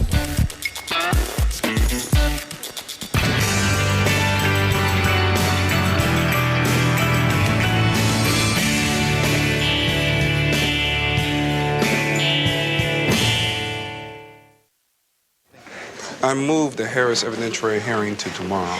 Donna's in my chambers with something on an easel. You agreed to cover a civil case for Judge Rudy while he was out for knee surgery? Old college football injury? Judges should not play college ball. Well, the good news is you get to hear it on your own turf, due to lack of available space in civil court. Wow, the litigators are slumming it. Should we have valet parking? That's right. About my idea. Yeah, those look like blueprints. Well, I took some engineering courses in college. I don't hear ideas on blueprints. I was thinking, if we had a playroom where kids could wait when they were here to testify in child molestation cases. I'm hearing it, aren't I? Then they wouldn't have to run into the defendant in the hall. Donna, Judge Gray is not listening. But also, statistics indicate that a lack of child care is one of the main reasons why parents miss their court dates. We have trouble getting paper clips. Explain to Donna that no one's going to build us a room. Nobody's going to build us a room. But if a judge of your stature suggests it, well then... This is not a hill I intend to die on, or even start climbing. Donna, what are you really up to? Nothing. And if it helps children, then what's the difference? Hello? I need someone to say all rise and the rest of it.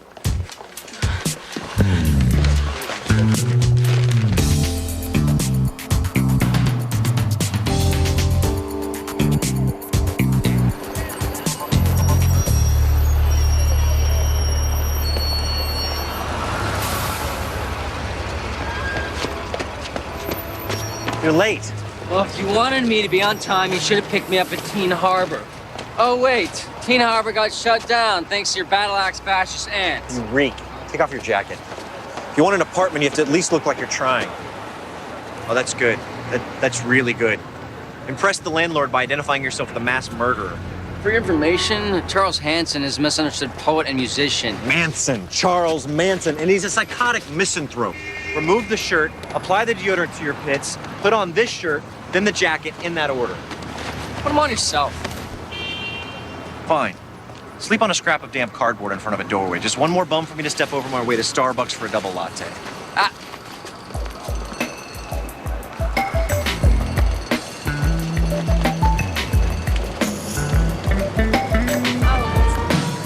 Kids.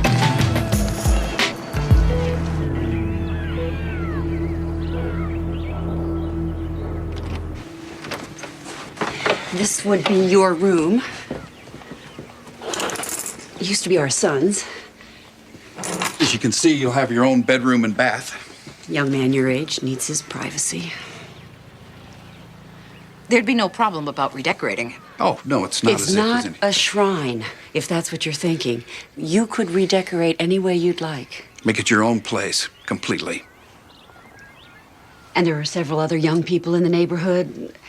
Lots of sidewalks for bike riding. Bike riding?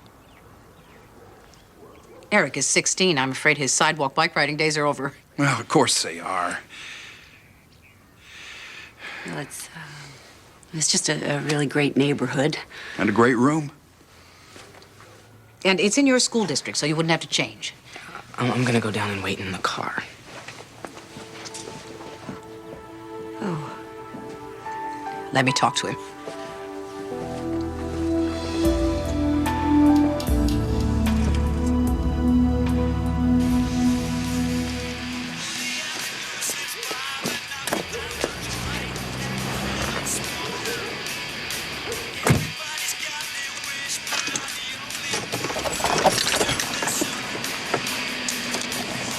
That was rude. They're too old. They're my age. Is it all of them? All of who? Gay-friendly foster families. You gotta work through your whole list by now. It's not a long list. You know, for a boy who was, for all intents and purposes, living on the street, you've gotten pretty fussy about where you lay your head at night. We better hurry. To pick up Lauren.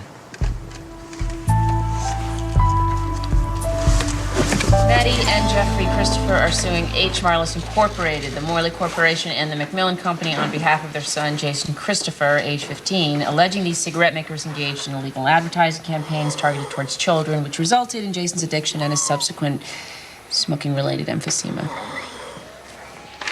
Is that correct? Yes, Your Honor. Yes, Your Honor. Mr. Pierpont, I'm surprised your employers haven't asked you to settle out of court. Even better, Your Honor, we're requesting a summary judgment on the basis that Jason Christopher's emphysema was not caused by his use of tobacco. Wow. America's waiting for that revelation, along with the identity of Nicole Simpson's real killers.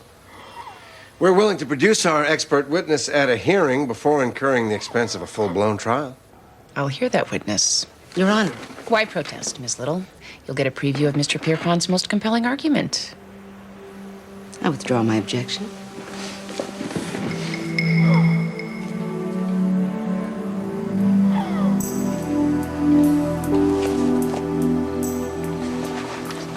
What's zounds mean? It's pronounced zoons. It means God's wounds, a medieval exclamation. Like yelling yikes. Why are you doing Shakespeare in the 3rd grade? My teacher says we have to rewrite some stuff in our own words to show that we understand it. Ooh, sanctioned plagiarism. How nice. Mommy, you want to hear the play writing? Rewriting. She'll claim credit for the Constitution next. Absolutely. The two noble kinsmen. What's that mean? Of the same clan. Family. Lauren, your background is Irish. You should know the word clan. The Two Noble Kinsmen by Lauren Cassidy. And William Shakespeare. You got the forks, Shrimp? Of course, I've been saying the thing. Lauren's gonna miss Eric when he's gone. I know I shouldn't have brought him home, Amy, but I didn't see that I had any choice. I like him. Lauren likes him. As far as I'm concerned, he can stay as long as you want. I want him to stay just long enough to find a good foster situation. You think I don't know that it's bending the rules? Mom, I'm not criticizing you.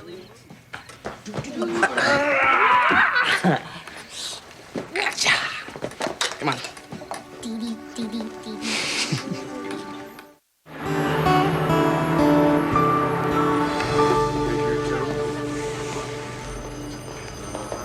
You can't take it personally. Getting an apartment is tough for anybody. 5th place we've been. Take a hint, man. This one's gonna say no, too. Think positive thoughts. I got a buddy with AIDS. It's not exactly the type of positive I was talking about. Now, the point is, if I did have AIDS, I'd have a place to crash. You want to live in a hospice? No, man. There's all these programs. If you got the virus, they help you find a place. They pitch in for part of the rent. It's a buy. I'm not sure having an apartment is a good trade-off for, dying. No, look. You get HIV, right? 10 years later, it turns into AIDS. 10 years after that, you croak. What, you think they won't have a cure in 20 years? You see, you gotta be thinking ahead all the time. This is a moronic conversation. Nobody's gonna give me a chance. I have a good feeling about this one. I'm afraid the application has been denied. Sorry. That's the shock of the universe. Why has Mr. Conklin's application been denied? You don't want to know.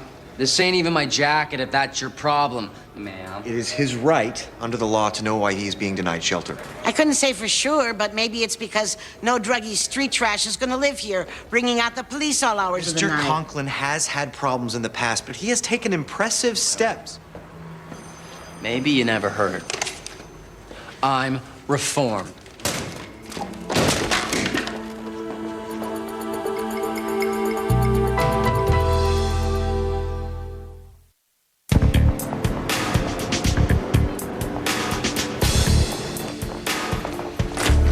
Please, but didn't he like us? Eric is not only at a difficult age, he's a difficult placement because he's gay. We can deal with it. As you know, we've had some experience with that. Our son, we lost him. Yes, AIDS 6 years ago. I'm familiar with your file. I'm sorry.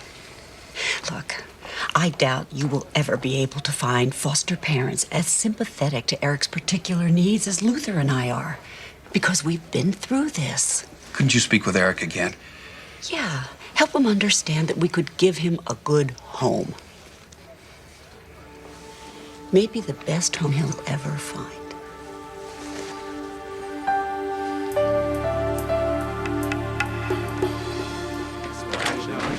You made a very wise decision. Although survivorship whole life offers no conversion option. Honey. I'm sorry, I thought you'd be done. Oh, we're just wrapping up. I'll draw up the paperwork and have it ready for you to sign next week. This is Mr. and Mrs. Williams, my wife, Jillian. Hi. Your daughter's absolutely beautiful. Nicole takes after her mother, obviously. Oh, well, your daughter's beautiful, too. He's a boy, actually. We should have the Williamses over for dinner sometime. Oh, well, that would be nice. How's Thursday? Thursday's when we eat at your mother's. The whole family gets together. Oh, it's not mandatory exactly. We can skip family dinner night and have you come over to our house. I could get the paperwork done early and have it ready for you to sign. Okay, I guess. Well, that's great. See you Thursday then. Okay. Thank you. Okay. Pretty good, huh? See how I picked up on your signals there? What signals? You wanted them to come to dinner? I made it happen. Sometime, Peter, not right away. Why not? Because Thursday they're shutting down the water mains on our street. Oh. No problem, I'll cancel. After making such a big deal, they'll think you're canceling because of me. And the fact is, we need friends like the Williamses. Friends who need insurance? Peter, our son is African American. Ah, yes, of course. And I think, for Ned's sake, we should make an effort to have diversity in our lives. I'll invite them to my mom's. Well, I would feel more comfortable doing it in our own home where things could be... Under your complete and utter domination? I'm not a control freak. I am not. It'll be great, honey.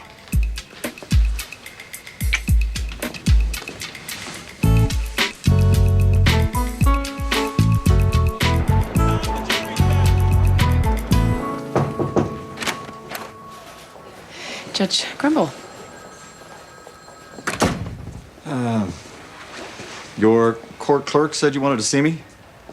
Donna? Why? Something about a children's area. She called you about that? I set up an area for victims of violent crime so that they wouldn't be intimidated in the hallway by the defendants. She said you wanted to use my model. Yeah. I don't think this is about that. What? I think this was her effort to get you in the same room with me so that I could ask you what I need to ask you. Which is what? Were you ever going to call me? Yes. Because we went out, and even though it wasn't a very good evening, we agreed to try again, and you said that you'd call me, and yet you did not. I didn't want to call you too soon. Too soon? For what? It's my understanding that women don't respond well to a man who is overeager. Are you overeager? There's no way to answer that question in a way which reflects well on me. Would you like to go out to dinner with me tonight at 7 o'clock?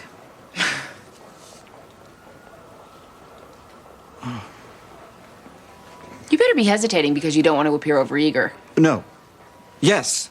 No. I was hoping to ask you before you asked me. Well, it's not a competition. Have you been dating lately? Because believe me, it is a competition. Okay, you know what? Just forget it. Whoa. Give me a chance.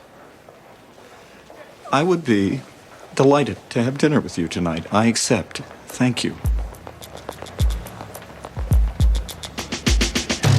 Good. Good.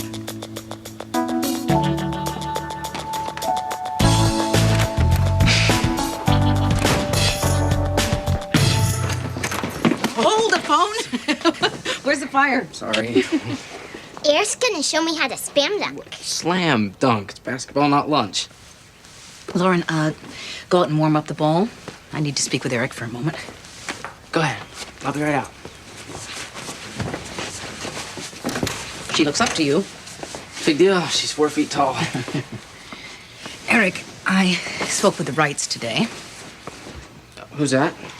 You know perfectly well who's that. You should give them a chance. You said I'd have veto power over who might be my next foster family. I never use the term veto power. The Wrights are nice people, And they have experience raising a gay son. So this is some kind of blind date? He's dead, Eric. Oh. It's taken them several years to decide to foster, which means it might be a place where you'd be needed. What if I don't like it? Give it a chance. What if I still don't like it? You might try approaching this with the right attitude. If you don't like it, we will come up with a solution. I could come back here? Well, that's one of many possible solutions, isn't it? Lauren's waiting for you outside. No, she's not. She's watching us through the door.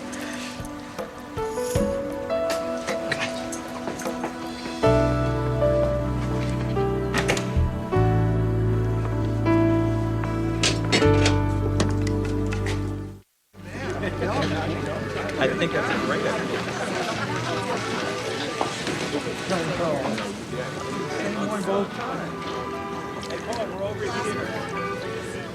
You look beautiful. Huh, I'm allowed to say that to my date. It's really a way of complimenting myself. Look at me. I'm the kind of guy who gets beautiful dates.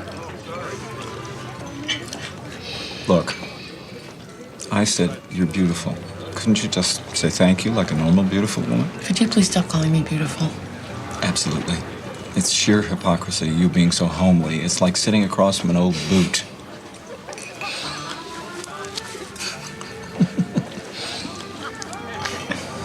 Am I difficult? A little difficult, yeah. But in a way that makes you exciting. It's like having dinner with a time bomb. Being a judge, don't you think it can make you a little... Megalomaniac? Well, not that it makes you that way. I mean me. Because, well, people are forced to listen to us all the time and do what we say. When we go into the real world, Say a pizza joint. and we're just normal folk. Folk? You know what I mean. I absolutely do. I think that went well. What? Oh, you mean the fact that we had an entire exchange without a disagreement? Yeah, except I thought I nearly blew it with that megalomaniac bit. Oh, no, you covered beautifully. Thank you. So the date is... It's going pretty well, I think. Me too.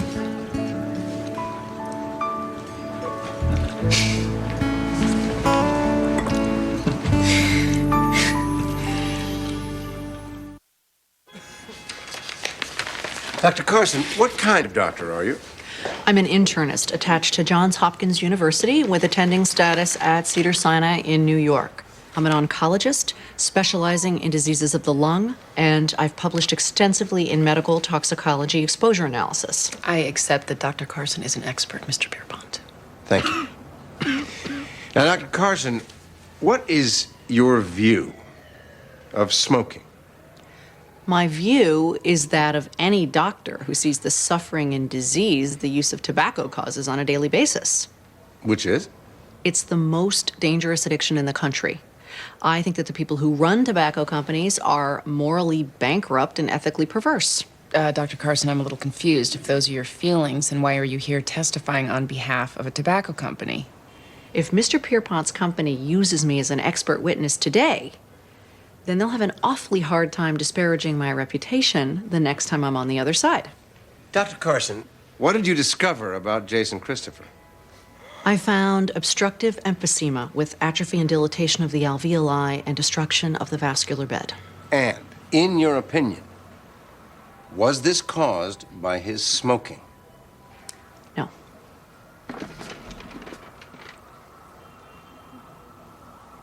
No.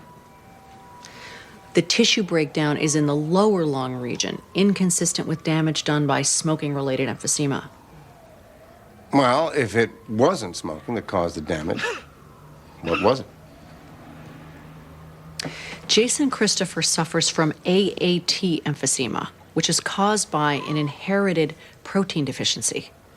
The AAT protein neutralizes an enzyme which fights bacteria in the lungs.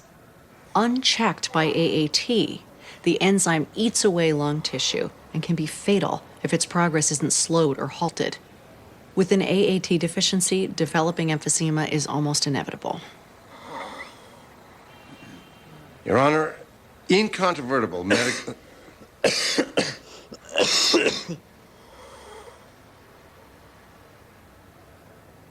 Incontrovertible medical evidence shows that Jason Christopher's condition is pre-existing. Ergo, we are requesting a summary judgment in favor of our client. Hold your horses, Mr. Pierpont. Do you have any questions for Dr. Carson? Dr. Carson, are you telling me that smoking has nothing to do with Jason's condition? No doubt smoking accelerated the progression. For effective treatment, Jason should have stopped smoking immediately upon diagnosis. He hasn't? My information is that he has not.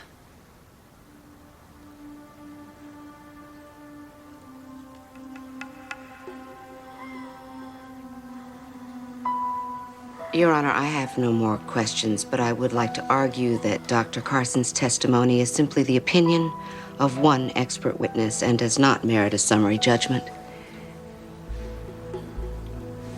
I will take that under advisement.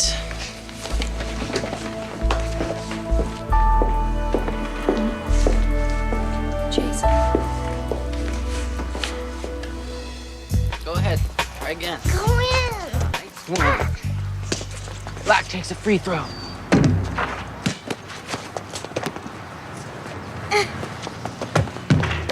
I don't like this game anymore. Come on, you got home court advantage. What's that? When you're on home court, it means you're home. The fans are rooting for you, the mascot and cheerleaders. All your friends and family are there to cheer you on. It's not like being on the road where nobody knows you, nobody cares. Cassidy shoots the ball. It's going with an assist from Black. She scored! I scored! In 30 years, I've never taken my work home like this. Well, Eric is special, Mom.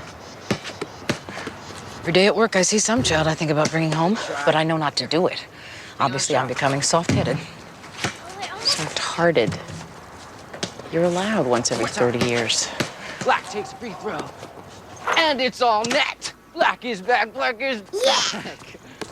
What are you doing home? I have a brief from the forces of evil to read and accept and act upon. That was good. Sue me. I love you. Shoot. Oh, pretty close. All right, Mr. Black, you are not leaving here lugging a garbage bag. Garbage bags, foster kids' luggage collection. Lauren, run into the kitchen and bring me that thing that's by the stairs. Okay. So the Wrights are nice people, right? Yes, they're nice people. Take your best shot, old lady.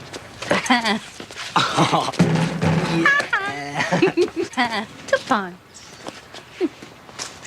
This, this suitcase belonged to my husband. Very retro chic. Open it.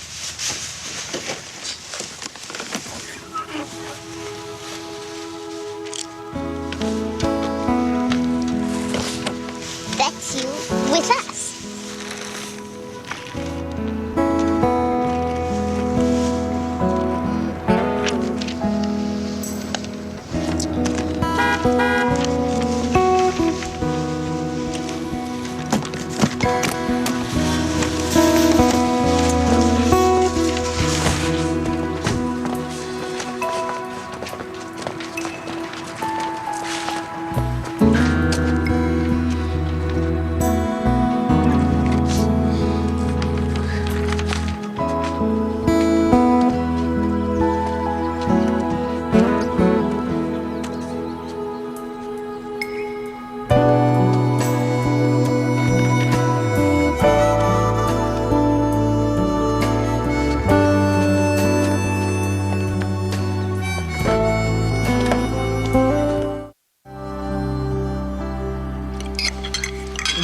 is delicious. I thank you, Charlene, but my daughter-in-law made me promise not to talk too much. We tend to eat low-fat meals for the most part. So do we. Except for when we eat here. Yeah, but here the food tastes great. It sure does. What? So, Leroy. Actually, it's pronounced Leroy. It means the king in French. Well, I'm right there with you on the proper pronunciation of names, Charlene. And no shortening of names, no nicknames. Leroy, do you play golf? Oh, honey, not everyone is Tiger Woods. Oh, not that you couldn't be, or that you wouldn't be. Just So, Leroy, are you a golfer? Leroy would golf all day, every Saturday, if I let him. Same here, but Jillian would have my head. I hear you.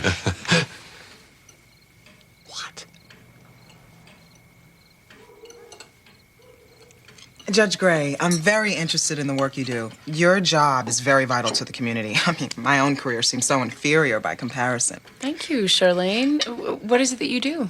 Commercial real estate, when I can get time away from Nicole. Really? I love real estate. I go house hunting just for fun sometimes. And this is commercial real estate. Oh. I guess that's different. Leroy sells computer service warranties. We're both insurance men. And would-be golfers. I'm writing a play for school. A play. Isn't that impressive? Isn't that impressive? Yeah. What's it called? The Two Noble Clansmen. Kinsmen. Not Klansmen. With a C. Klansmen. It's Shakespeare. Two Noble Kinsmen. It's one of Shakespeare's lesser-known works. Yeah.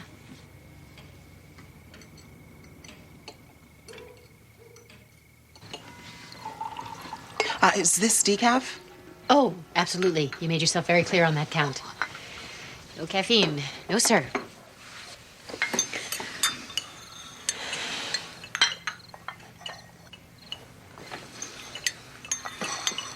More pie?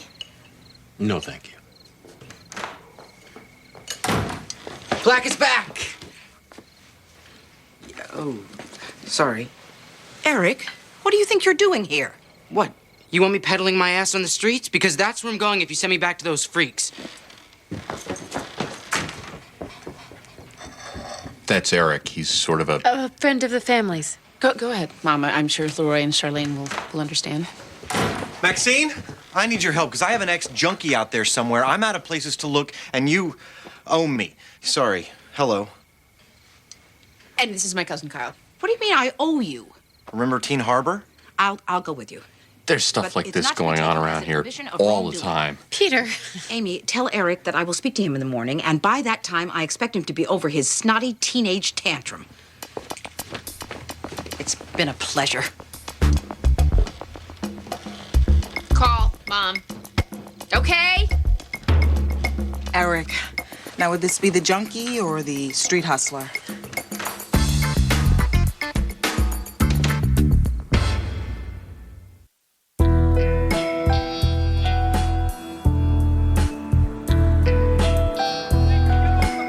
Did I do something wrong?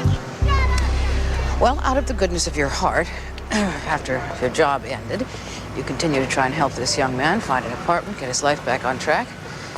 Yes, you're obviously some kind of monster. Sarcasm sounds good to me on this one. You can't take things this personally. He'll do harm to your soul. X-Ray was my first client, and until today, I've done a good job with him. Teen Harbor was being used as a safe place to deal drugs and God knows what else. But if I hadn't acted so swiftly, maybe I could have come up with a solution other than closing it down altogether. Hey, baby. Are you actually apologizing? No, I'm offering to help you get Teen Harbor reopened. Wow. Maxine Gray apologizes, and I haven't even got a witness.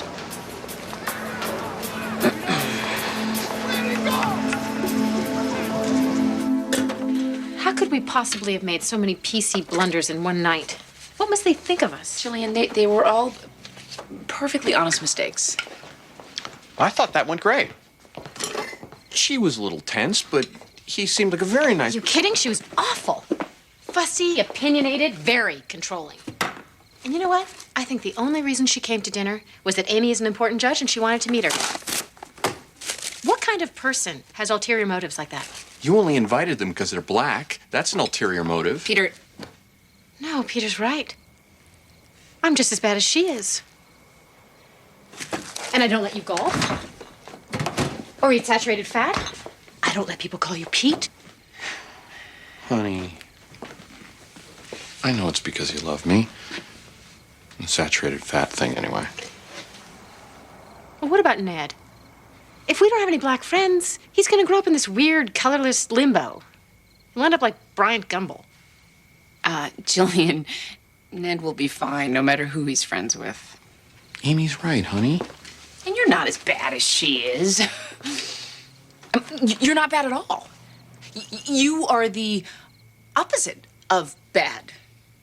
And you're way hotter than Charlene, too. Way hotter.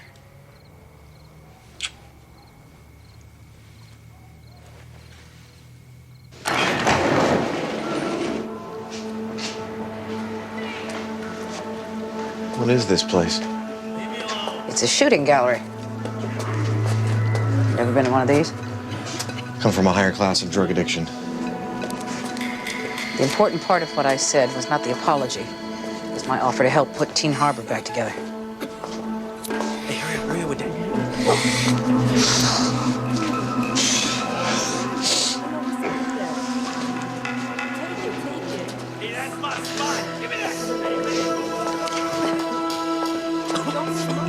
That's him. It's X-ray. Hey, Kyle. It's Manson, not Hanson. See, I listened to you. We're telling you to shoot up. I didn't do it for the job, man. I did it for the virus. Did you use a dirty needle? No worries. Oh, my God. Because they'll find a cure, right? Because you get all big and stupid! Let's get him to emergency and see if they'll put him on a cocktail. Kyle.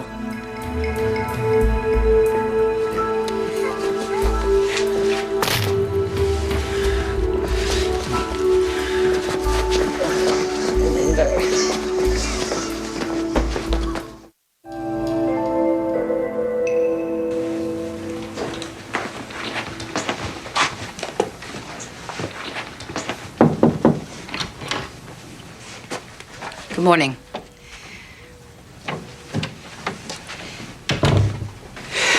What happened? Why don't you ask them? I have. Now I'd like to hear from you. Eric, if you are simply looking for reasons not to leave here, then we have a problem. They're all... It's great that you're gay, and be proud of who you are and all that. They even signed us up at some support group for families with gay teens. I mean, jeez. All right, Eric, maybe they're a little overly keen. But that doesn't mean they're creepy or freaky. They don't want me. They were waiting for anybody. Who could replace their son? You know what else? I'm not gay enough to replace him. Excuse me? He was this big activist type in high school, really high profile. I'm not like that. I'm quiet. And what if I liked a girl? Do you? Like a girl? Well, that's not the point.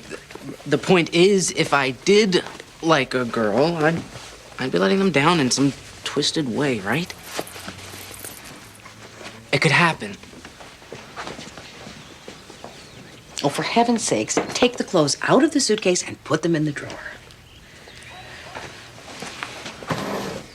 What girl? What? You said, what if I liked a girl? Not what if I liked girls. Look, you told me it was okay to be confused about things like this. I'm telling you I'm confused.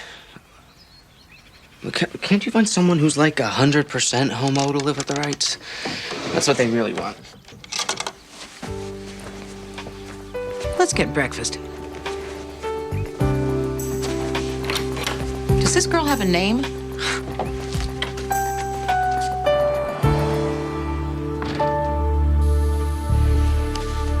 Before I rule on your motion for summary judgment, I have a few questions for Jason. Your Honor, I'm not sure that anything he might have to say would be relevant here. But, you are the judge. How old were you when you started smoking? 8. By the time I was 12, I smoked a pack a day. Why? What? Why did you start smoking at 8? Cousin got me into it. I thought it looked cool. When did you get emphysema? I got short of breath about a year ago.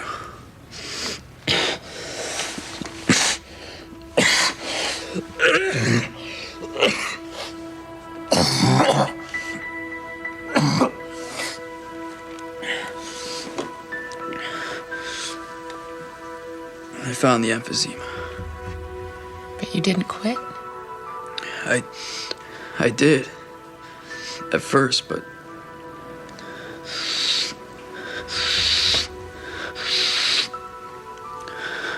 I'm gonna die, Judge Gray.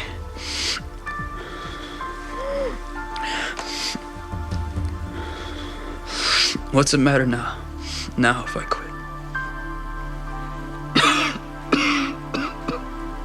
Did your parents know you were smoking? Not until I got sick. Thank you.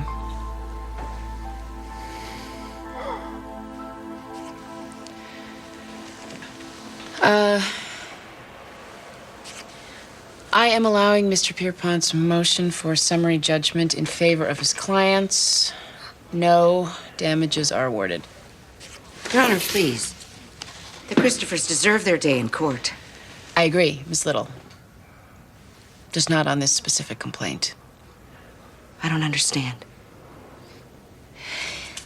I found Dr. Carson's testimony that Jason's emphysema was not caused by smoking absolutely convincing. Equally convincing was her testimony that by continuing to smoke, he irrevocably diminished his chances of recovery. Maybe next time Dr. Carson can testify for the Christophers and not against them. I'd be delighted. I prefer working on the side of the angels. Excuse me, Your Honor, why don't you just come right out and tell the Christophers how to construct a new complaint? I believe I just did.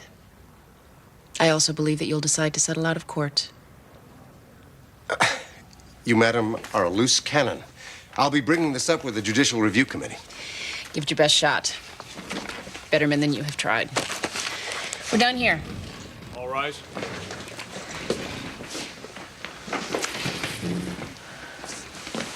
And Jason, Yes, Your Honor. regardless of how much life you have left, it is still life, and it is still a gift. And even though you have a grown-up disease, you are a child. And children should listen to their parents. Quit smoking.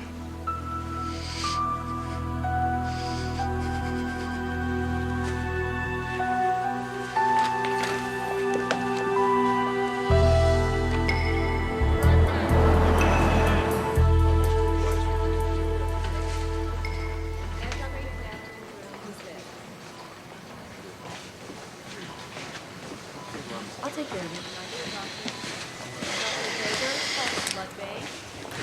Yeah, put him on the cocktail. It's early enough. If there's HIV in his bloodstream, there's a chance we can shut it down. Can you keep him here? No. It's a pretty rigorous regimen, but if he can read, he'll be able to take all his meds at the right time. Problem is, I'm afraid he won't take all the medication. Will if he doesn't want to get AIDS. He wants to test positive. Why? so he can get an apartment. That's insane. Tell him.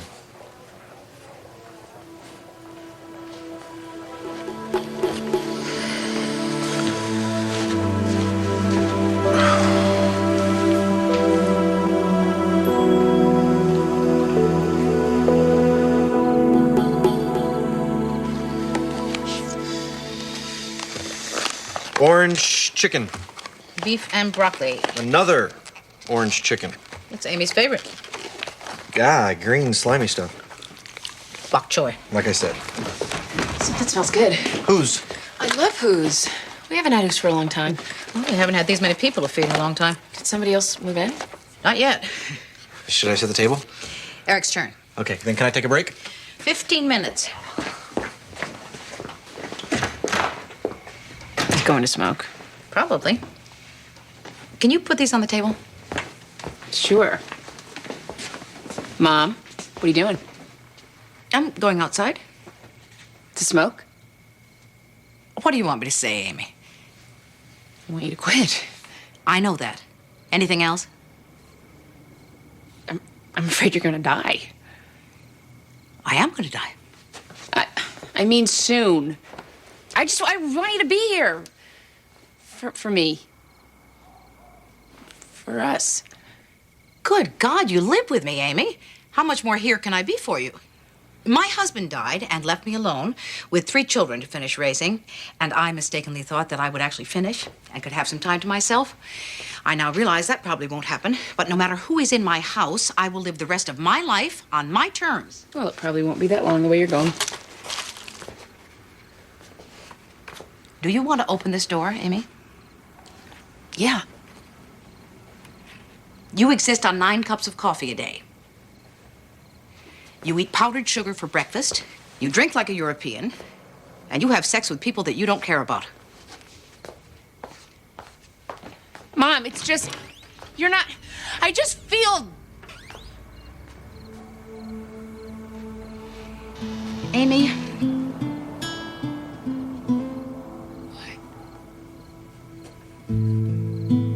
I love you, too.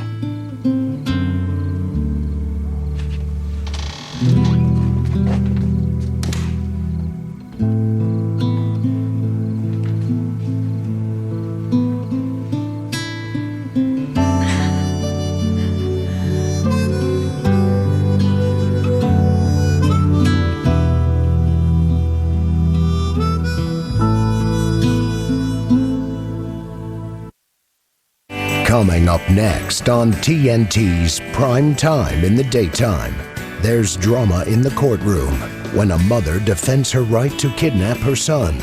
Don't miss Law and Order next.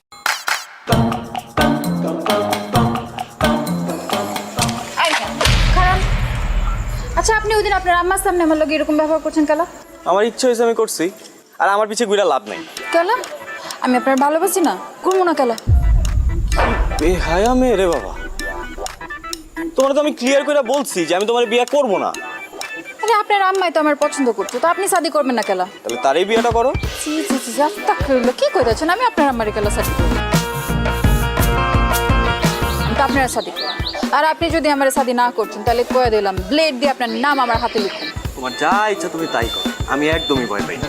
আগেরবার মাইনে নিছি, খেলা ছিল দেখা, এটা খেলা না, এটা আমার জীবন। আমি জীবন নিয়ে ছেলে খেলা করতে পারবো না। আমি হাঁচা হাঁচা কইতেছি, আমি কিন্তু ব্লেড দিয়ে হাতে পায়ে গলায় মুখে সব জায়গায় যেখানে ইচ্ছা সেখানে লেখো। ইংরেজি বাংলা ফার্সি যেটাতে পারো সেটাতেই লেখো, আমার কিচ্ছু যায় আসে না।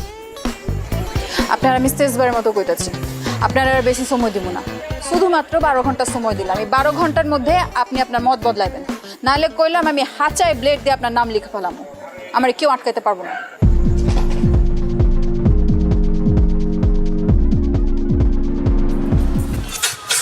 আরামসে তুমি সিগারেট টানো, বুঝে নাই শান্তিতে, আর ওদিক দিয়ে কাম সারছে। কেন কি হইছে? আরে শুনোস না, ওই মেয়ে তো ডেঞ্জারাস একটা ঘটনা ঘটায় ফেলছে। লেট দিয়ে হাত কাটছে, এখন কি হইব মামা? ওই মেয়েটা বস কি মামা? কোস হাত কেন? ওই মেয়ের তোর কোনো কথা হইছিল? কালকে রাত্রেবেলা বাসার সামনে এসে দাঁড়ায় ছিল, আমার 12 ঘন্টার আলটিমেটাম দিছে। এই কিসের আলটিমেটাম দিছে রে? হ্যাঁ আরে ওই বিয়াতে রাজি না হইলে কি জানি। এই কথা তুই আগে কবি না? আরে আমি কি বুঝছি নাকি? আরে না বাবার কি আছে বুঝোস না মেয়েটা তো ডেঞ্জারাস। এখন যদি কিছু হয়ে যায় মামা আমাকে তো পুলিশে ধরে নিয়ে যাবে। কেন আমি কি করছি? ও আমি কি করছি কিছু জানো না? না ওই বেটা আইনার মারপে জানো জীবনে তো থানায় তুই যাস্তে জানবি কেন? তা না আমি গেছি আমি জানি। শোন যে কোনো হলে আত্মহত্যা প্ররোচনকারী যেই হোক না কেন তার নাম যদি একবার থানায় গিয়ে কয় মামা তাহলে তোর খবর আছে। এখন তুই কি করবি তুই চিন্তা করে দেখ। কি করছে সব? এই লাইলি বাইচা আছে তো? হ্যাঁ শুনলাম ও তো বাইচা আছে। কোন হসপিটাল আছে কো আমি যাই একটু দেখা করে আসি। হসপিটালে যাই দেখা করে। হসপিটাল থাকলে এতক্ষণ তুমি চৈত শিকার ভিত্তা থাকলা বুঝো নাই? আর তুমি যাই হয়তো বাসায় আছে আসবা। এই তুই কি ওর বাসায় যাবি? তুই যাবি মামা?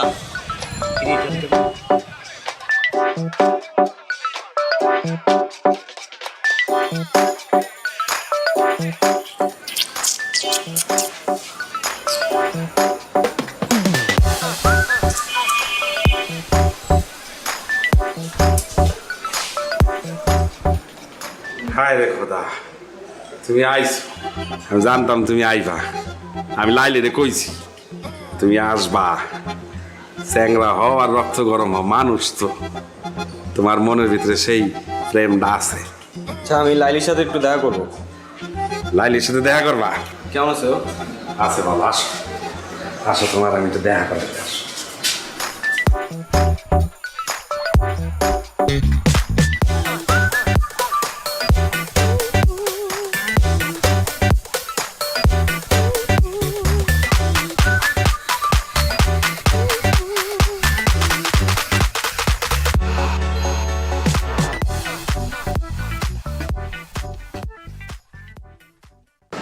এইসব কি? প্লেট দিয়ে তোমার নাম লিখছি, বানান ঠিক আছে?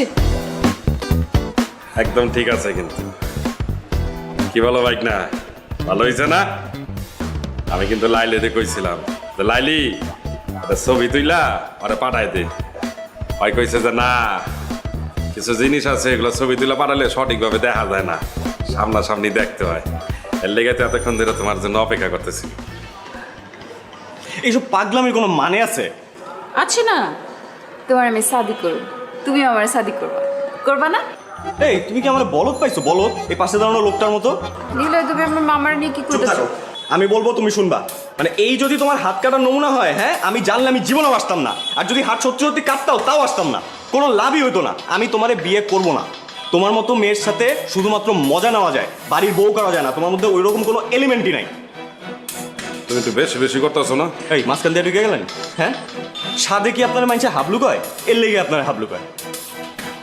আর ঢুকছেন যখন তখন আমারে না বুঝায় আপনার এই ড্রামাবাজ ভাগ্নিরা বুঝান। আমি ওরে বিয়ে করবো না, আমি মরে গেলে ওরে বিয়ে করবো না। মানে নিজের তো কোনো মান সম্মান নাই, পরিবারের মান সম্মানটা যদি খোয়াইতে না চাও তাহলে এসব বন্ধ করো। সবার সামনে অপমান করবো না। থাক ভাগ্নি, তুই কষ্ট পাইস না।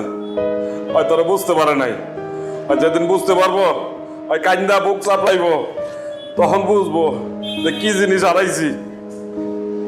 তুই কান্দিস না ভাগ্নি, একদম কান্দিস না। তুই থাক, আমি আইতাছি, দেখতেছি।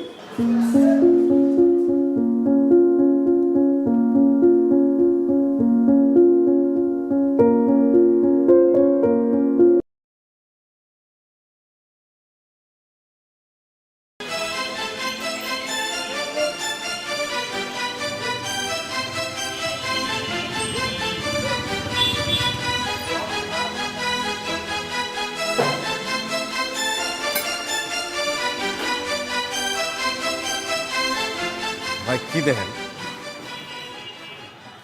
বাইকটা কি আপনার? হ্যাঁ আমার বাইক। কি হয়েছে? নাম্বার প্লেট কই? সেটা দিয়ে আপনার কি দরকার? রাইট দেন। হ্যাঁ রাইট দিই। কি হয়েছে? বেরিবাদ যাবেন?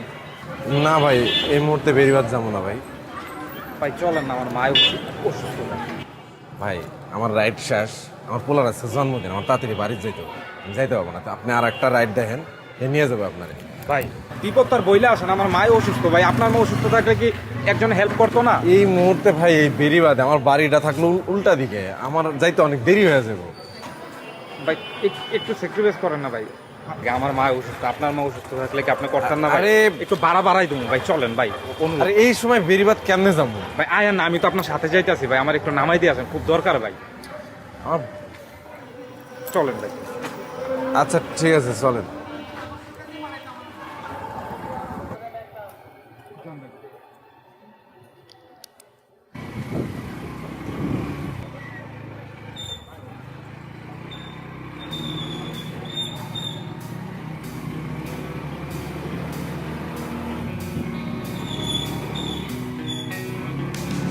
ভাই কোন দিকে?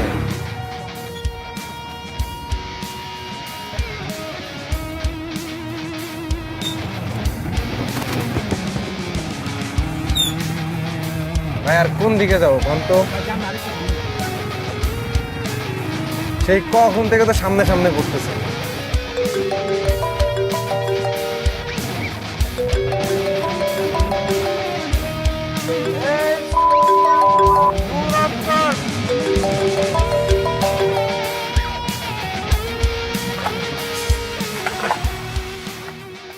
মা সফিকরে ডাক দাও।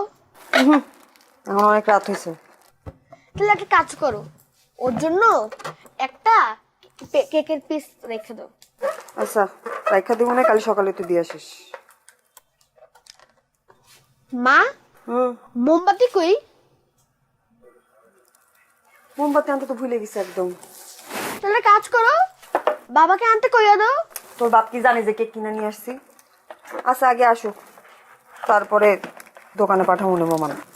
তাহলে একটা কাজ করি, আমি নিজে গিয়ে নিয়ে আসি। ছোট মানুষের রাতেবেলা বাইরে যাওয়া নিষেধ তোরে শিখাইছি না? তাহলে আবার একটা কাজ করো, বাবাকে ফোন দিয়ে কইয়া দাও বেলুন আনতে, আর বলবা যে তাড়াতাড়ি আসতে। আর একটু অপেক্ষা করি, হ্যাঁ তারপর কমুনি।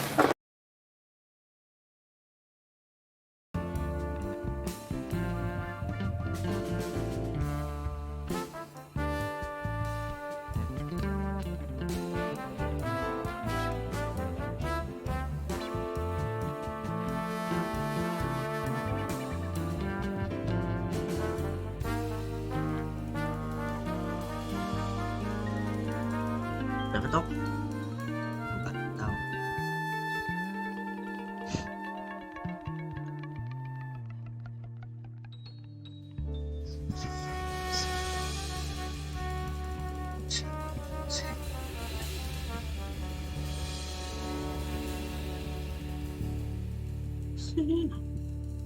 Enggak, breathing.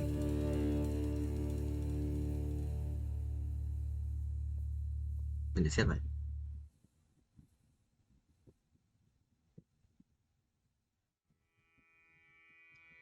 Milik gua.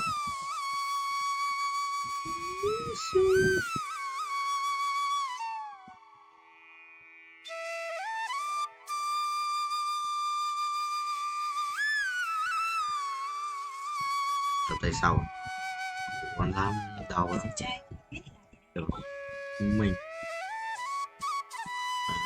nhận gì đây kìa, làm bắt quay giáp nữa đi, ai chẳng quay giáp vậy mà ta tự làm quay giáp mình lúc bơ nhéo chu phải làm từ từ.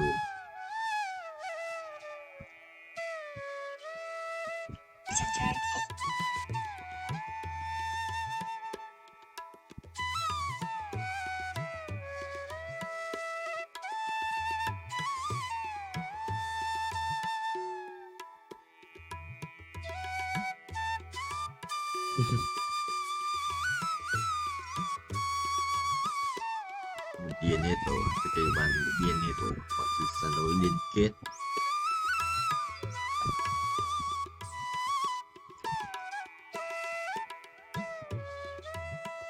cả đi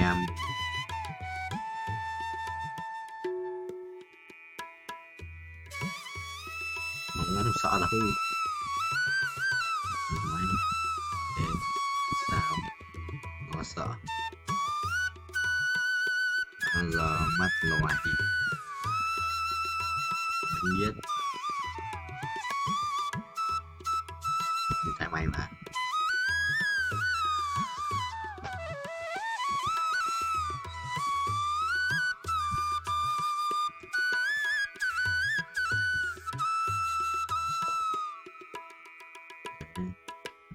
thế ngoài áo. Lời nói được thì chỉ bùng đồn đạp nơi nào để biết đâu là thật. Nụ cười trên môi đơn giản nhưng rồi lại âu lo lại thật. Bọn tuổi thích bu vẽ mật mới con ong bỏ nhân gạch thật. Nhưng chiến tranh tạo ra phát triển hòa bình rồi đâu có khi tại Phật. Lan cứ bay hay chỉ toàn là mây mà nó face chúng mày nhân bài quá nhanh. Đây sẽ em bọn tao cao sớm sớm những cái tin vào. Mình cần cứ viết vào. Nếu còn là bạn nhận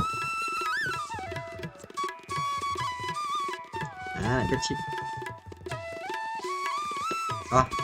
Đây phòng á. Đâu cái này mà.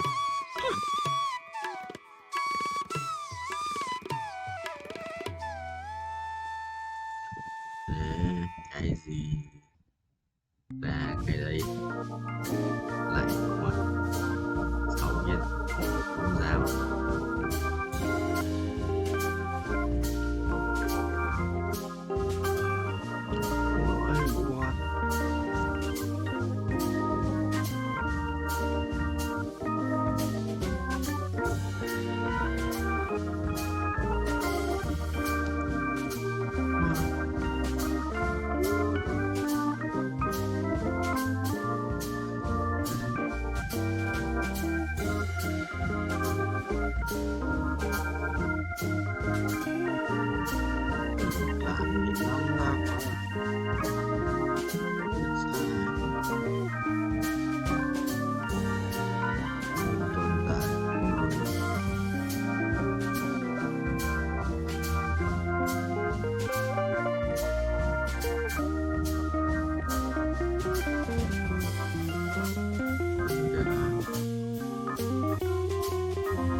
Ai gọi à? Vô nhỉ? Từ phải nó xuống xong xe rồi. Vừa xuống xe đấy.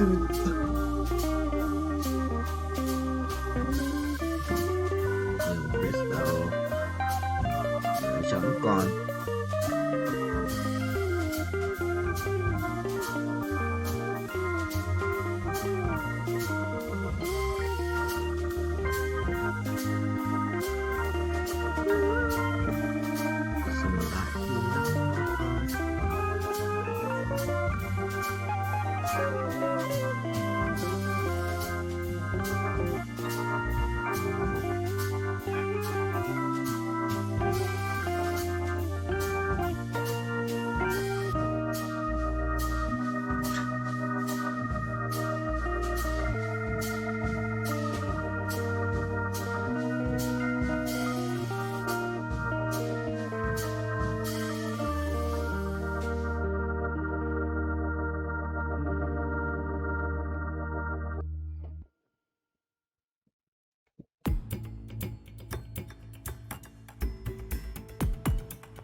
Thấy đâu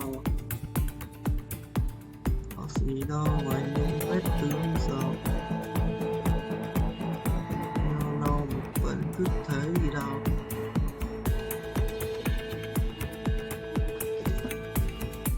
Trộm tuổi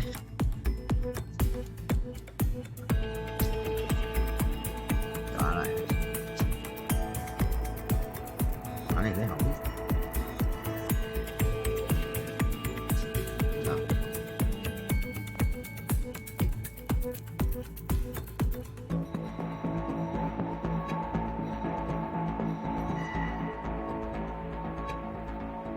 Phải là một à? Quá là lừa đã. Nhớ ai hình như luôn nhẫn nhầm quăng.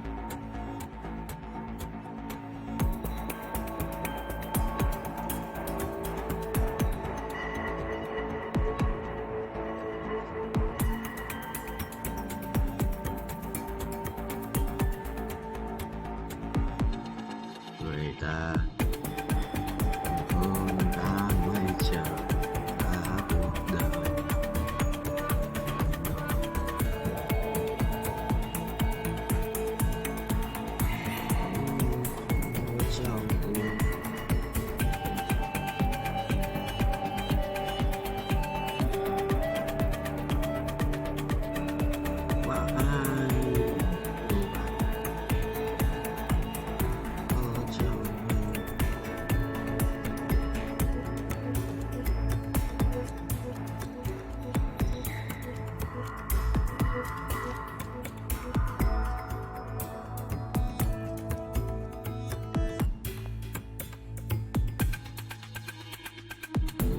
giờ.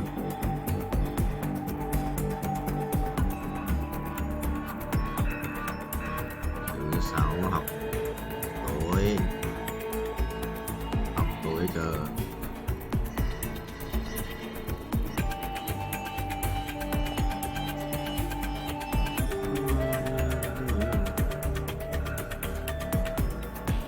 Trong đây.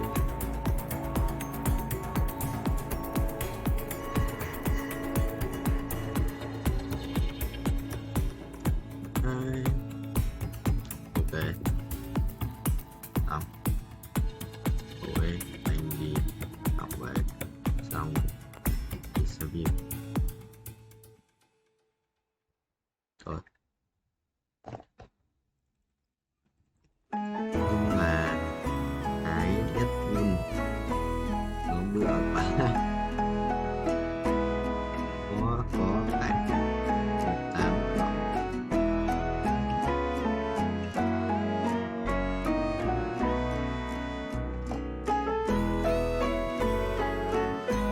Tô lòng.